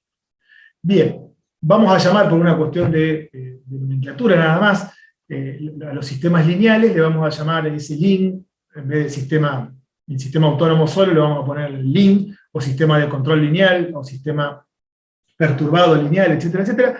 Son sistemas muy particulares donde la forma funcional f asume la forma lineal, es decir, el x más ya no es f de x en general, sino que es a por x, donde a es una matriz de valores reales o complejos, pero bueno, matriz, imagínense, de valores reales para no complicarse, y esto es justamente una relación puramente lineal. Si no hay un término afín ni nada, es puramente lineal. En el caso de un sistema controlado lineal, va a ser A por X más B por U, el sistema típico lineal de espacio de estado en tiempo discreto, y perturbado va a ser lo mismo, pero directamente aquí le voy a agregar, en vez de que, en lugar de que el sistema avance autónomamente, le agrego una W, que, bueno, acá habría que poner una matriz, o bien poner que la dimensión de W tendría que ser X, acá hay un errorcito. Aquí podríamos ponerle una matriz BW, digamos, ¿sí? Porque no puedo sumar estados, esto tiene la dimensión de los estados, y W tendría que tener la dimensión de los estados si la voy a sumar en forma directa.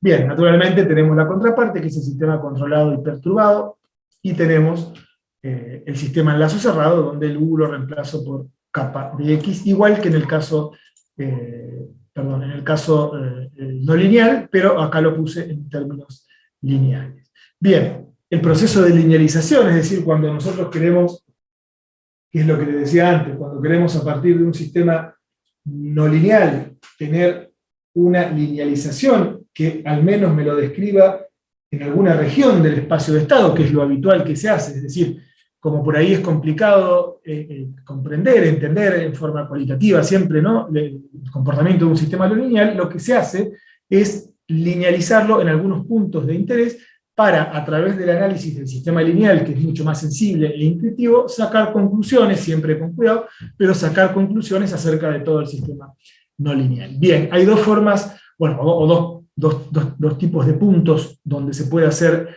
la linealización. Si la hago en un punto de equilibrio del sistema no lineal, la linealización es propiamente una linealización, si no me queda un sistema afín en realidad, que es lo que aparece aquí.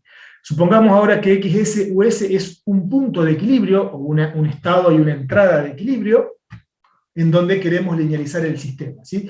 Es decir, bueno, detalle no describimos todavía, o tenemos la intuición de qué significa que un estado sea de equilibrio. Un estado de equilibrio si se cumple que me quedo allí, digamos, con el sistema, cuando avanzo con el sistema y usando esa entrada.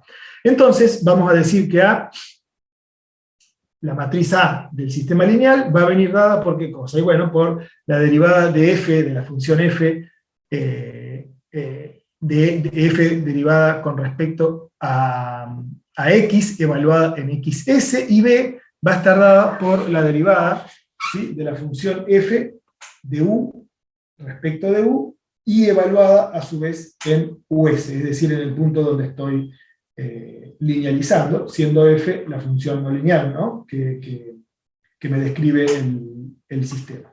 Es tan sencillo como eso, obtener la matriz A y B. Repito, derivo f, bueno, f en realidad sería de x, u, pero la derivo con respecto a x y la evalúo en xs, esto significa esa notación, y aquí lo mismo, la derivo con respecto a u y la evalúo en us. Ahora bien, también puede existir el caso, esto se utiliza para seguimientos de trayectorias o cosas así, que yo quiera linealizar el sistema en un punto cualquiera. Bueno, en ese caso no voy a tener propiamente un sistema lineal, sino un sistema afín. Es decir, hago el mismo procedimiento que tenía antes, el A es la derivada de f con respecto a x, evaluada ahora el punto lo llamo x barrita, u barrita, para no ponerle s de steady state, y la b la calculo también derivando la función f con respecto a u y evaluándola en esa u barrita, pero ahora el sistema que me va a quedar no es lineal, no es el sistema x más igual a a por x más b por u, sino que además le tengo que agregar un término afín, que es el término d, que justamente es la diferencia que voy a tener entre el posterior, es decir, el posterior f de x, u barritas, significa el posterior según el sistema no lineal, mientras que a por x barrita más b por u significa el posterior según el sistema lineal, este no lineal, perdón, y este lineal. Bueno, esa diferencia va a ser la que me va a dar la d, y así me va a quedar la aproximación afín, se podría decir, del sistema no lineal a partir de esta linealización, o afinización, ¿no? Bien, entonces, habiendo presentado más que nada esta notación, ahora vamos a retomar el concepto de equilibrio y conjunto invariante, que ya lo presentamos en forma general, ¿sí? Lo presentamos en forma general con esa abstracción de los sistemas dinámicos, es decir, que un equilibrio era un punto en donde yo me podía quedar eternamente, y un invariante era un conjunto en el que yo me podía quedar eternamente, ¿sí?, sin que necesariamente sea un punto fijo. Es una generalización, el invariante del punto de equilibrio. Pero bueno, vamos paso por paso, esto es medio tedioso, pero bueno, lo recorro. Un punto de equilibrio del sistema autónomo, el punto de equilibrio solo se va a referir al sistema autónomo, porque no hay control, no hay nada. Decía, bueno, un punto XS es un punto de equilibrio, un punto factible XS es un punto de equilibrio, si XS es igual a f de XS. Es decir, el mapa, estamos siempre en tiempo discreto, el mapa me deja en el mismo estado en el que estoy. ¿Sí? Este es el equivalente a que en ecuaciones diferenciales la derivada sea igual a 0. Entonces podemos decir que un punto de XS se dice aislado si no hay otro punto de equilibrio en una vecindad suficientemente pequeña de XS, ¿sí?, para ya hacer la separación. Un sistema lineal autónomo, ese lin, tiene un único punto de equilibrio en el origen, o como único punto de equilibrio al origen, al x igual a 0, si se cumple que esta condición, es decir, que A menos esta matriz nx, que INX es la diagonal unitaria de dimensión nx, es invertible. Repito, estoy recorriendo medio rápido algunas propiedades. Si el sistema es lineal y se cumple esta condición, es decir, que A menos la diagonal de dimensión nx unitaria es invertible, entonces el único equilibrio posible de ese sistema lineal es el 0. ¿Sí? Recíprocamente, si esa matriz no es invertible, entonces vamos a tener un conjunto completo de equilibrio que vaya a ser sobre un subespacio completo. Estos son ejercicios que uno puede hacer para convencerse, pero es así. Y en un sistema no lineal, por el contrario, puede presentar varios puntos de equilibrio aislados o no, ¿sí? En el caso de los sistemas lineales solo es bastante diferente y bastante bonito, si se quiere, mientras que en el caso de los sistemas no lineales es un mundo, porque no lineal significa todo lo que no es lineal, no me representa una cosa, sino todo lo que no es una cosa. Entonces pueden presentarse los ejemplos más diversos y más variados, como conjuntos completos de equilibrio, donde cada punto del conjunto es un equilibrio. Pueden presentarse varios puntos aislados, pueden presentarse un manifold, ¿sí? de puntos de equilibrio, etcétera, etcétera. Bueno, todas las combinaciones posibles. Bien, un conjunto de equilibrio, esto es un punto de equilibrio, un conjunto de equilibrio de control. Y fíjense que hablo de conjunto, siempre que pensemos en conjunto, piensen que un punto es un caso particular de un conjunto, pero lo queremos generalizar a la idea de conjunto. Un conjunto omega, incluido en el espacio factible de los estados X, es un conjunto de equilibrio de control si para cada punto, no que exista uno, nada, sino todos y cada uno de los puntos X de omega, tienen que cumplir la condición de que X es igual a f de X, U para algún U, ¿sí? Otra vez el concepto de equilibrio de control, es decir, todos los puntos de ese conjunto, ahora estamos hablando de conjunto, no de punto, tienen que cumplir que exista algún U que lo haga cumplir con la condición de equilibrio, es decir, la condición de que permanece allí. Ojo que estamos diciendo siempre que existe alguna U, no que todas las U lo tienen que hacer. Naturalmente, en los casos que nos ocupan, va a existir una U en los conjuntos de equilibrio de control, pero si yo cambio esa U, ya no se va a cumplir más la condición de equilibrio. Por eso hablamos de un conjunto de equilibrio de control. Lo bajamos un poquito al caso particular, decía, de un sistema de control lineal. Entonces vamos a definir como el máximo conjunto de equilibrio de control, es decir, tenemos un sistema lineal, acuérdense, tenemos los X restringidos, tenemos los U restringidos, a pertenecer a esos conjuntos X mayúscula y U mayúscula. Entonces el máximo conjunto de equilibrio de control, que lo llamamos aquí XS, van a ser todos los X tales que cumplan esta condición. X igual a por X más B por U para algún U factible. ¿Sí? Para algún U factible. Esa es la definición linda. Después uno lo puede caracterizar, es decir, poniéndolo en términos algebraicos, matriciales naturalmente. También podemos definir el conjunto o el máximo conjunto de equilibrio de control en caso de existir la inversa de esta matriz. Estoy hablando de este caso donde el único equilibrio es el origen del sistema autónomo, como XS igual a la inversa de esta matriz, y n menos A por B por U, es decir, lo que hace es porque esta matriz acá, y n menos A por I representa la ganancia de estado del sistema y proviene de ni más ni menos que desarrollar esta condición de equilibrio. Bueno, si yo a esa ganancia la multiplico por todo el conjunto de las subfactibles, esto matricial, esto al estar multiplicado acá por B y después por A, esto me lo va a pasar a Rnx, es decir, al espacio de los estados, a todo el conjunto, me va a dar un conjunto en Rnx, que lo intersecto con el conjunto X para ser factible. Bueno, todos los puntos que obtengo de allí van a ser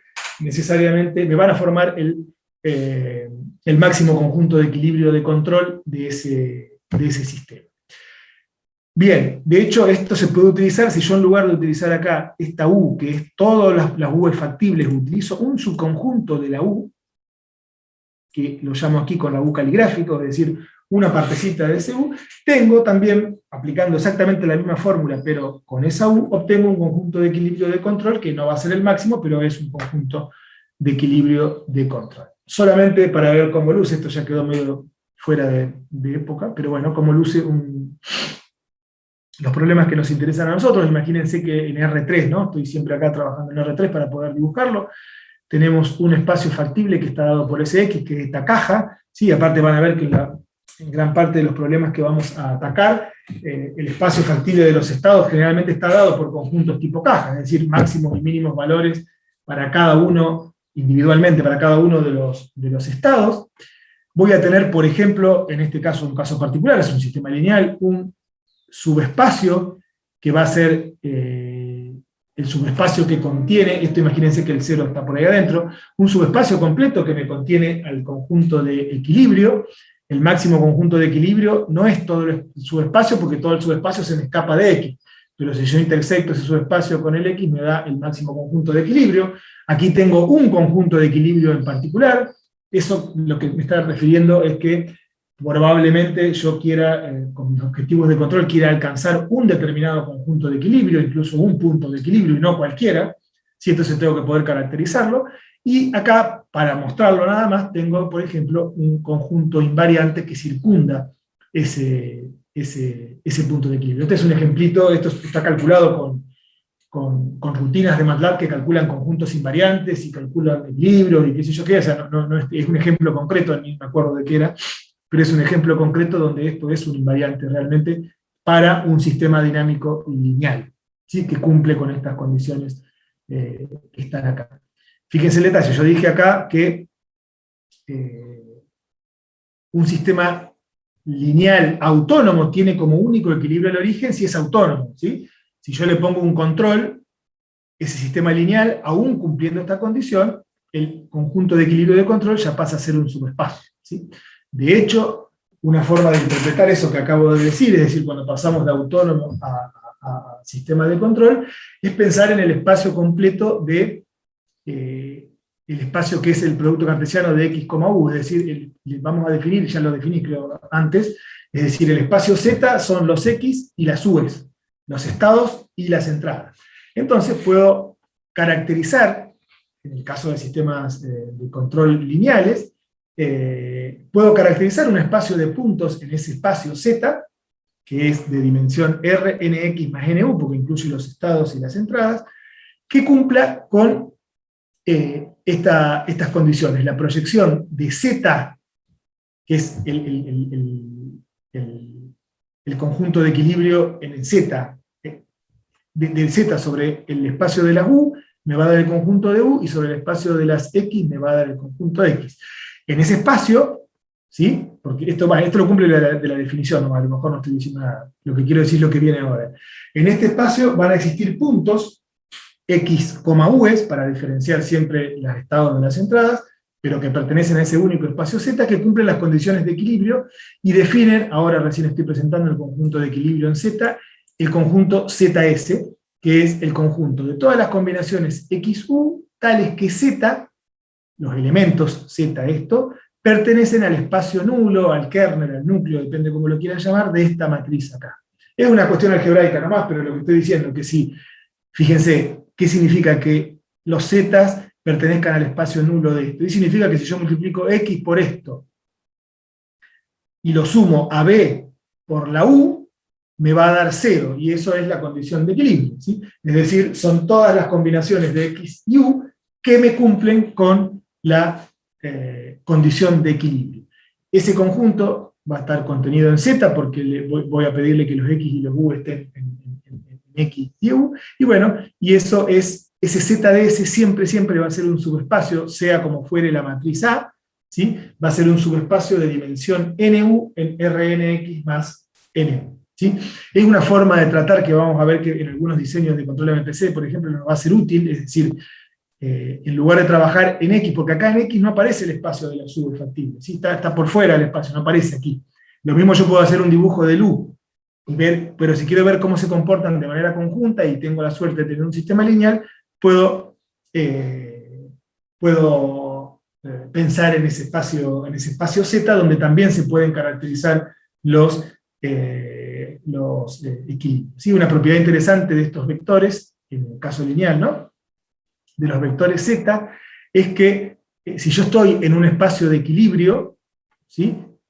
En un subespacio de equilibrio, por decirlo de alguna manera, no me puedo mover de un ZS1 a un ZS2, es decir, de un equilibrio 1 a un equilibrio 2 en Z, sin antes abandonar el ZS, porque así me lo dice el sistema dinámico. O sea, ahí se captura la idea de que el equilibrio es pura permanencia, ¿sí? Y no me puedo salir de allí. ¿Sí? Es como que hay un espacio que es permanencia y un espacio que es movilidad necesariamente. O sea, ZS es el espacio de la permanencia en Z, mientras que todo el conjunto menos el ZS, todo el resto, digamos, el Z, es el espacio de movimiento. Y por lo tanto, si yo quiero pasar de un equilibrio a otro, como el conjunto es exclusivamente de equilibrio, yo no puedo ir caminando, por decirlo de esa manera, a través del ZS, sino que tengo que necesariamente abandonar ese espacio de equilibrio para pasarme al espacio de la movilidad, que es el resto. Bien. Bien. Conjuntos de equilibrio para los sistemas lineales de...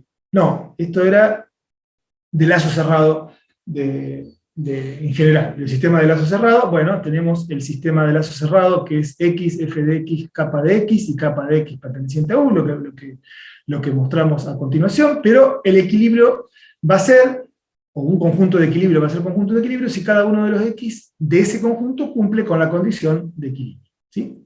Aquí el detalle, de nuevo, está en que esto podemos pensarlo tranquilamente como un sistema autónomo, pero ojo que la capa de x que me hace que el x sea un equilibrio, es decir, que me hace que yo con el f pueda volver al x del que partí, esa capa de x tiene que estar en u, es decir, tiene que ser factible. Esa es la diferencia entre hablar de qué cosa, de un conjunto de equilibrio en un sistema autónomo, y un conjunto de equilibrio para un sistema de lazo cerrado. Si aquí tengo, aunque no la vea, aunque esté implícita, tengo una acción de control que ya está dada por esta capa de X, y esa acción de control tiene que ser factible, no puede ser cualquier cosa, ¿sí? A diferencia del sistema autónomo puro, donde no hay acción de control. Bueno, uno se puede preguntar todas estas cosas para qué sirven y qué sé yo.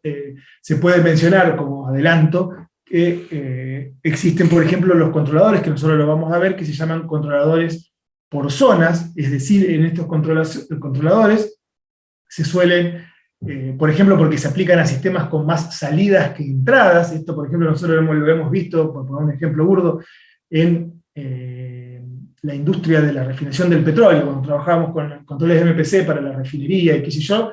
Ahí generalmente los problemas son problemas particulares donde tenemos más salidas que entradas. Esto lo que hace que, dicho mal y pronto, hace que no todos los valores de salida puntuales puedan ser alcanzados. Entonces se trabaja con el concepto de conjuntos de equilibrio. Entonces lo que yo quiero hacer es llevar el sistema a un conjunto de equilibrio, como les decía acá. ¿Sí? Yo no lo quiero llevar a un punto. De hecho, probablemente no lo pueda llevar a un punto porque el sistema me lo impide, o porque yo no quiero, no importa. Pero puede ser que yo quiera llevar a el sistema a un conjunto de equilibrio. Bueno, el control por zona, justamente, hace un uso explícito de esos conjuntos de equilibrio en oposición a lo que son los puntos de equilibrio. De hecho, también tiene connotaciones desde el punto de vista, esto de considerar conjuntos de equilibrio, tiene connotaciones desde el punto de vista de los objetivos de control, es decir, generalmente guiar el sistema hacia a un conjunto de equilibrio, en el control por zonas, requiere mucho menos esfuerzo, o menos esfuerzo que guiarlo a un punto específico, ¿sí? A un punto específico que a mí me interesa. Probablemente uno replanteándose los objetivos de control, por decirlo de alguna manera, ¿para qué yo quiero llevar la temperatura a un valor exacto, a una temperatura de un reactor, no sé qué, a un valor exacto, si yo sé que mientras esté en un rango seguro me alcanza y me sobra, y voy a necesitar menos esfuerzo de control para guiar eso? Bueno, entonces cambio el objetivo de control y lo pongo en términos del control por zona. Digo esto sobre todo porque nosotros tenemos un enfoque muy particular de definir las cosas en términos de conjuntos y no de puntos. Uno incluso puede ver cursos enteros de sistemas dinámicos, que yo, donde no aparecen los conjuntos. No aparecen los conjuntos de equilibrio, bueno, los conjuntos invariantes sí, porque no pueden ser otra cosa, pero aparece siempre la idea de punto de equilibrio. Bueno, nada, existen los conjuntos de equilibrio, y desde el punto de vista de las aplicaciones y los problemas que vamos a ir viendo son muy útiles y sirven, digamos, ¿no? para muchas cosas.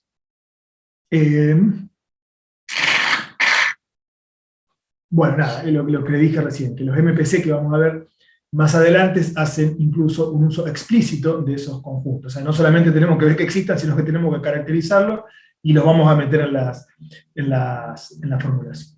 Bien, ya como para ir terminando, que queda relativamente poco de la clase, vamos a hacer vamos a presentar los invariantes, que son, como dice allí, la generalización natural del concepto de equilibrio, ¿sí?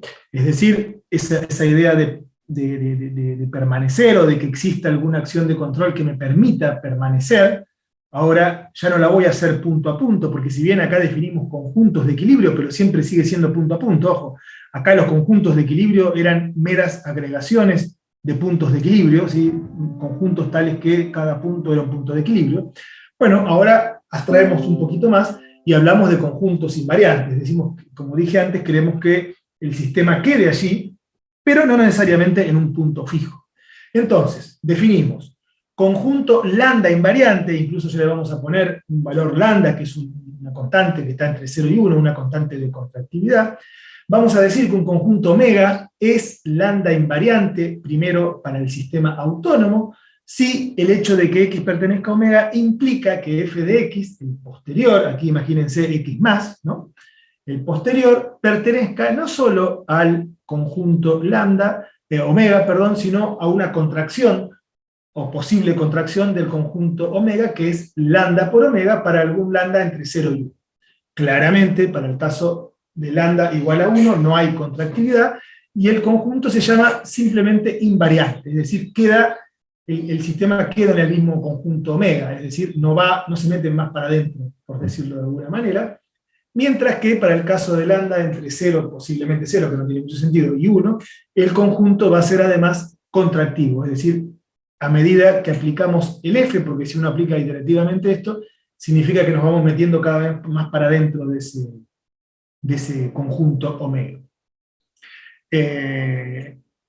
Claramente, toda solución de x más igual a f de x, es decir, cuando empiezo a iterar solución, me refiero con algún abuso de las palabras, me refiero cuando itero eso de manera indefinida, es decir, x más, de f de x, f de f de x, f de f de así. Entonces esa trayectoria que voy a ir obteniendo, naturalmente, por la misma condición de la definición, va a permanecer toda esa trayectoria completa en omega, ¿sí? Esa es la idea de invarianza. Yo le estoy pidiendo solo un paso, pero si yo itero esos pasos, me está diciendo que no solamente en el primero, sino que eternamente voy a permanecer en ese conjunto, lo cual es bastante fuerte, digamos, ¿no? Claramente, como caso particular, porque hablamos de una generalización, el conjunto cerrado, compuesto por un único estado o punto de equilibrio, único, es claramente un caso particular de un invariante, ¿sí? Porque, evidentemente, f de xs es xs, o sea que me quedo en ese punto, pero es un caso particular. En el caso de sistemas autónomos lineales o linealizados, en el caso de sistemas linealizados va a ser una mera aproximación el resultado que voy a decir, se tiene que un conjunto omega factible es un lambda invariante si cumple la sencilla condición de que si yo mapeo con la matriz A de la transición dinámica lineal al conjunto omega, me quedo en lambda omega. O sea, obtengo un conjunto que está contenido en lambda omega. Repito, digo esto en el caso lineal, pero también nos puede dar un insight en el caso no lineal. Si yo aproximo, imagínense, tengo un sistema no lineal, hago la linealización en un punto de equilibrio, y tomo un conjunto alrededor de ese punto de equilibrio y le hago este mapa, y me da esta condición, y bueno, si bien esta es una condición para una invarianza del sistema lineal, también me da una idea de cómo se comporta el sistema lineal, no lineal, perdón, aproximado, si lo quiero hacer. Después lo vamos a ver más en detalle a eso, digamos, porque esta es una forma bastante sencilla de ver. Bueno, si no, tengo que hacer el mapa con la función no lineal, pero la función no lineal puede ser complicada y no fácil de resolver este mapa. En el caso lineal es un mapa lineal, ¿sí? A como dijo Marce, mapa M, cuando presentó los preliminares matemáticos, a este conjunto omega lo puedo mapear con A y obtener directamente otro conjunto. Bien, entonces, ahora vamos a seguir recorriendo los pasos. Apenas empezamos por el conjunto invariante de un sistema autónomo. Ahora vamos a ver un conjunto lambda invariante de control.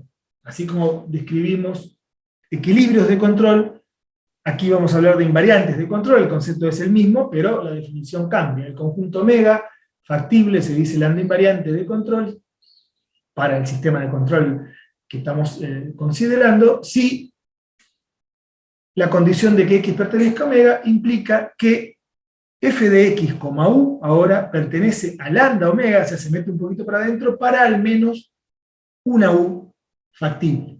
¿Sí? Lo que me está diciendo esto es que existe al menos una U individual, en este caso, tal que si yo estoy en omega, el próximo estado va a estar un poquitito para adentro en el caso que lambda sea menor a 1, o al menos va a quedar en omega en el caso de que lambda sea igual a 1. De nuevo, cuando lambda es igual a 1, el conjunto se llama invariante de control, simplemente, no lambda invariante de control, mientras que si lambda está entre 0 y 1, entonces, y no asumiendo el valor 1 exacto, entonces vamos a tener que el conjunto es un lambda invariante de control, o directamente, ahora sí podemos hablar, un conjunto contractivo, ¿sí? Porque me está contrayendo. Esa acción de control me está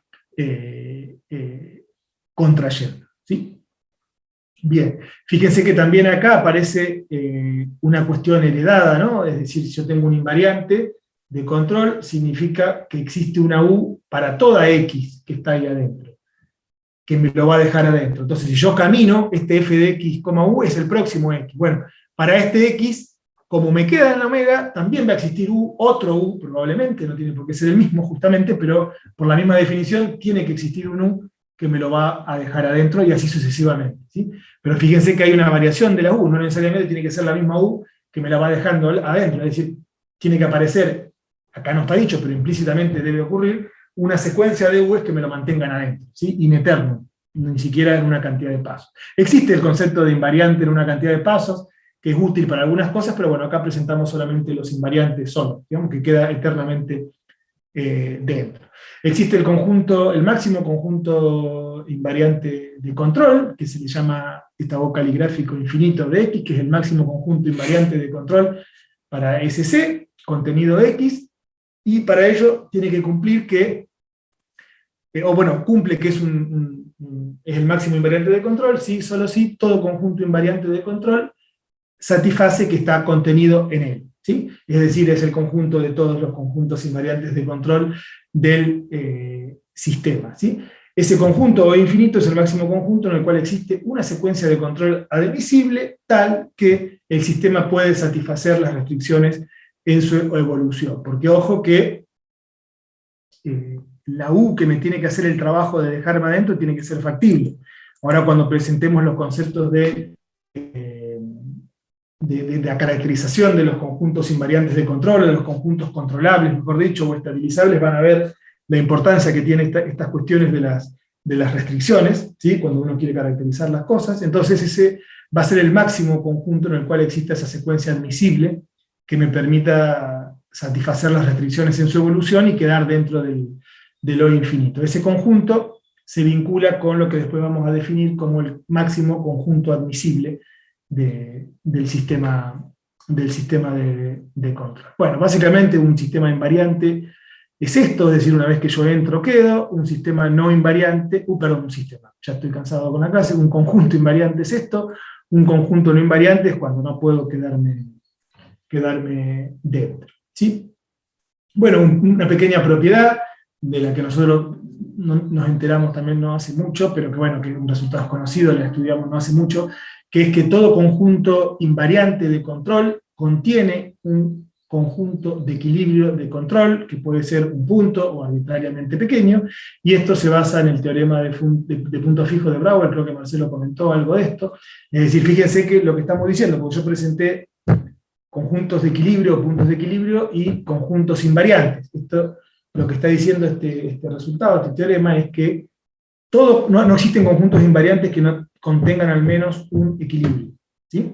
O sea, si bien son conceptos diferentes, no se imaginen que puede haber un conjunto en el que yo me pueda quedar eternamente sin que ese conjunto contenga un punto fijo, un punto de equilibrio, ¿sí? Bueno, eso es lo que se conoce, o se deriva de lo que se llama teorema de punto fijo de Brouwer. Bien.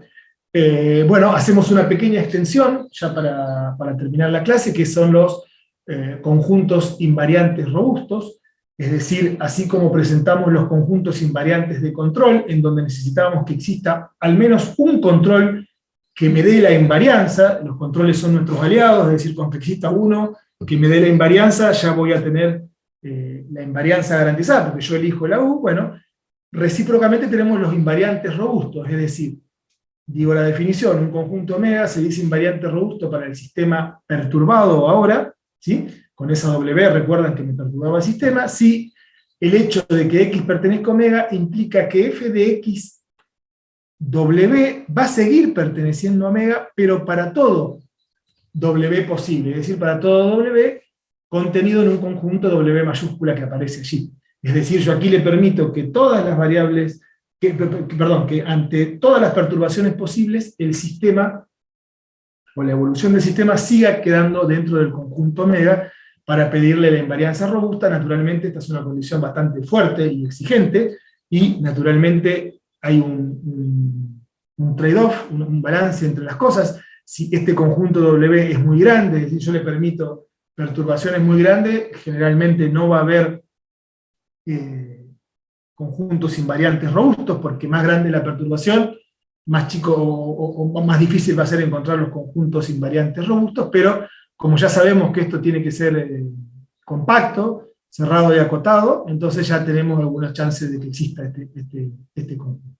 En el caso particular de sistemas perturbados, pero que además son lineales, se tiene una relación sencilla para saber si un conjunto es invariable robusto, es decir, que un conjunto omega es un invariante robusto de control si se cumple esta condición, ¿sí? ¿Qué hago acá? Tomando las operaciones sobre conjuntos que describió Marce la clase anterior, lo que tengo que hacer es mapear el conjunto omega completo por A. Eso lo que me hace es caminar, el sistema sería autónomo, pero le tengo que sumar con suma de Minkowski, es decir, suma de conjuntos, todo el conjunto completo W, es decir, le tengo que agregar alrededor de ese mapa todas las posibles perturbaciones, y aún así tengo que estar dentro del conjunto omega, ¿sí? Naturalmente, para tener un conjunto invariante robusto, esta matriz A, o lo que me lleva adentro, me tiene que meter bastante para adentro, tiene que ser bastante contractivo para que, aún si después le sumo todas las posibles perturbaciones, yo siga estando dentro del conjunto omega. Bien, esta última parte de la clase, en realidad lo que buscó hacer es más que nada una clasificación, digamos, más allá de las definiciones que fuimos dando, de los distintos conjuntos de equilibrio y conjuntos invariantes, sobre todo tomando en cuenta esa dualidad entre punto y equilibrio. Entonces, lo que yo puse acá para que a ustedes les quede registrado son, en el caso primero de los sistemas en general, no lineales en general, como es el caso puntual y el caso de conjunto, este sistema autónomo de control perturbado y de lazo cerrado. ¿Qué pasa en el caso puntual? Como verán, los sistemas perturbados, por ejemplo, como particularidad, y esa es una de las virtudes de los conjuntos, por ejemplo, invariantes robustos, ¿sí? No existe un equilibrio puntual para un sistema perturbado, porque el sistema perturbado está permanentemente perturbado. La W me está afectando en forma permanente, entonces no existe un conjunto o un punto de equilibrio, ¿sí? Pero sí existe, no existe un punto de equilibrio, pero sí existen conjuntos invariantes robustos, que es lo que me da un poco más de flexibilidad para seguir adelante. Si quiero decir, no existen puntos que me permitan trabajar en el sentido de cuando tengo perturbaciones, digamos, ¿no? Así, no existen puntos en los que yo me pueda quedar en forma permanente cuando tengo el sistema perturbado, mientras que sí lo puedo hacer dentro de ciertos conjuntos. Bien, y en este caso, bueno, a ver si me estoy olvidando de algo.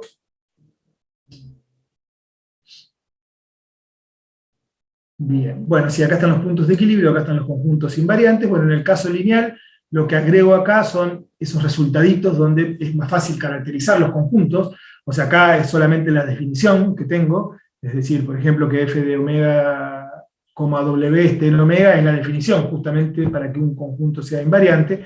Acá lo que estoy diciendo son las condiciones que, si el sistema es lineal, porque este cuadrito es para los sistemas lineales, se tienen que cumplir, así, condiciones algebraicas que me permitan garantizar que esos conjuntos son lo que son, ¿sí? Los distintos tipos de invarianza y demás.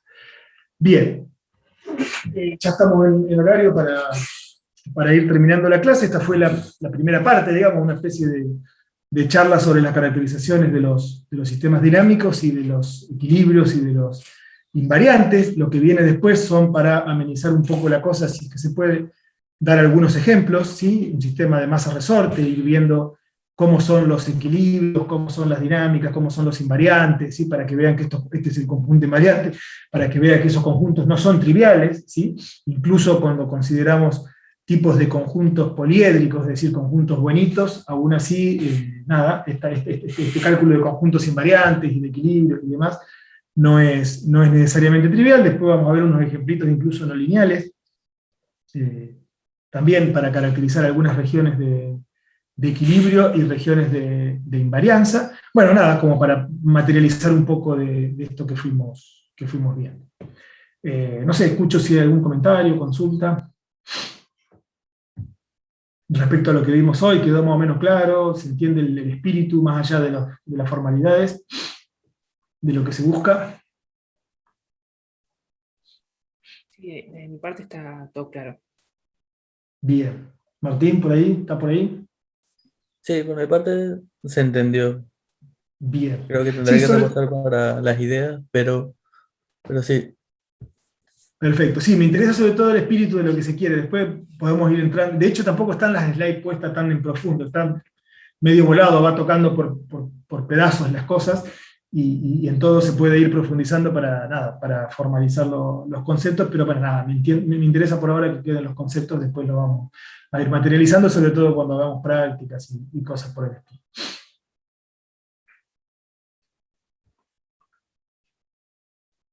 Bien.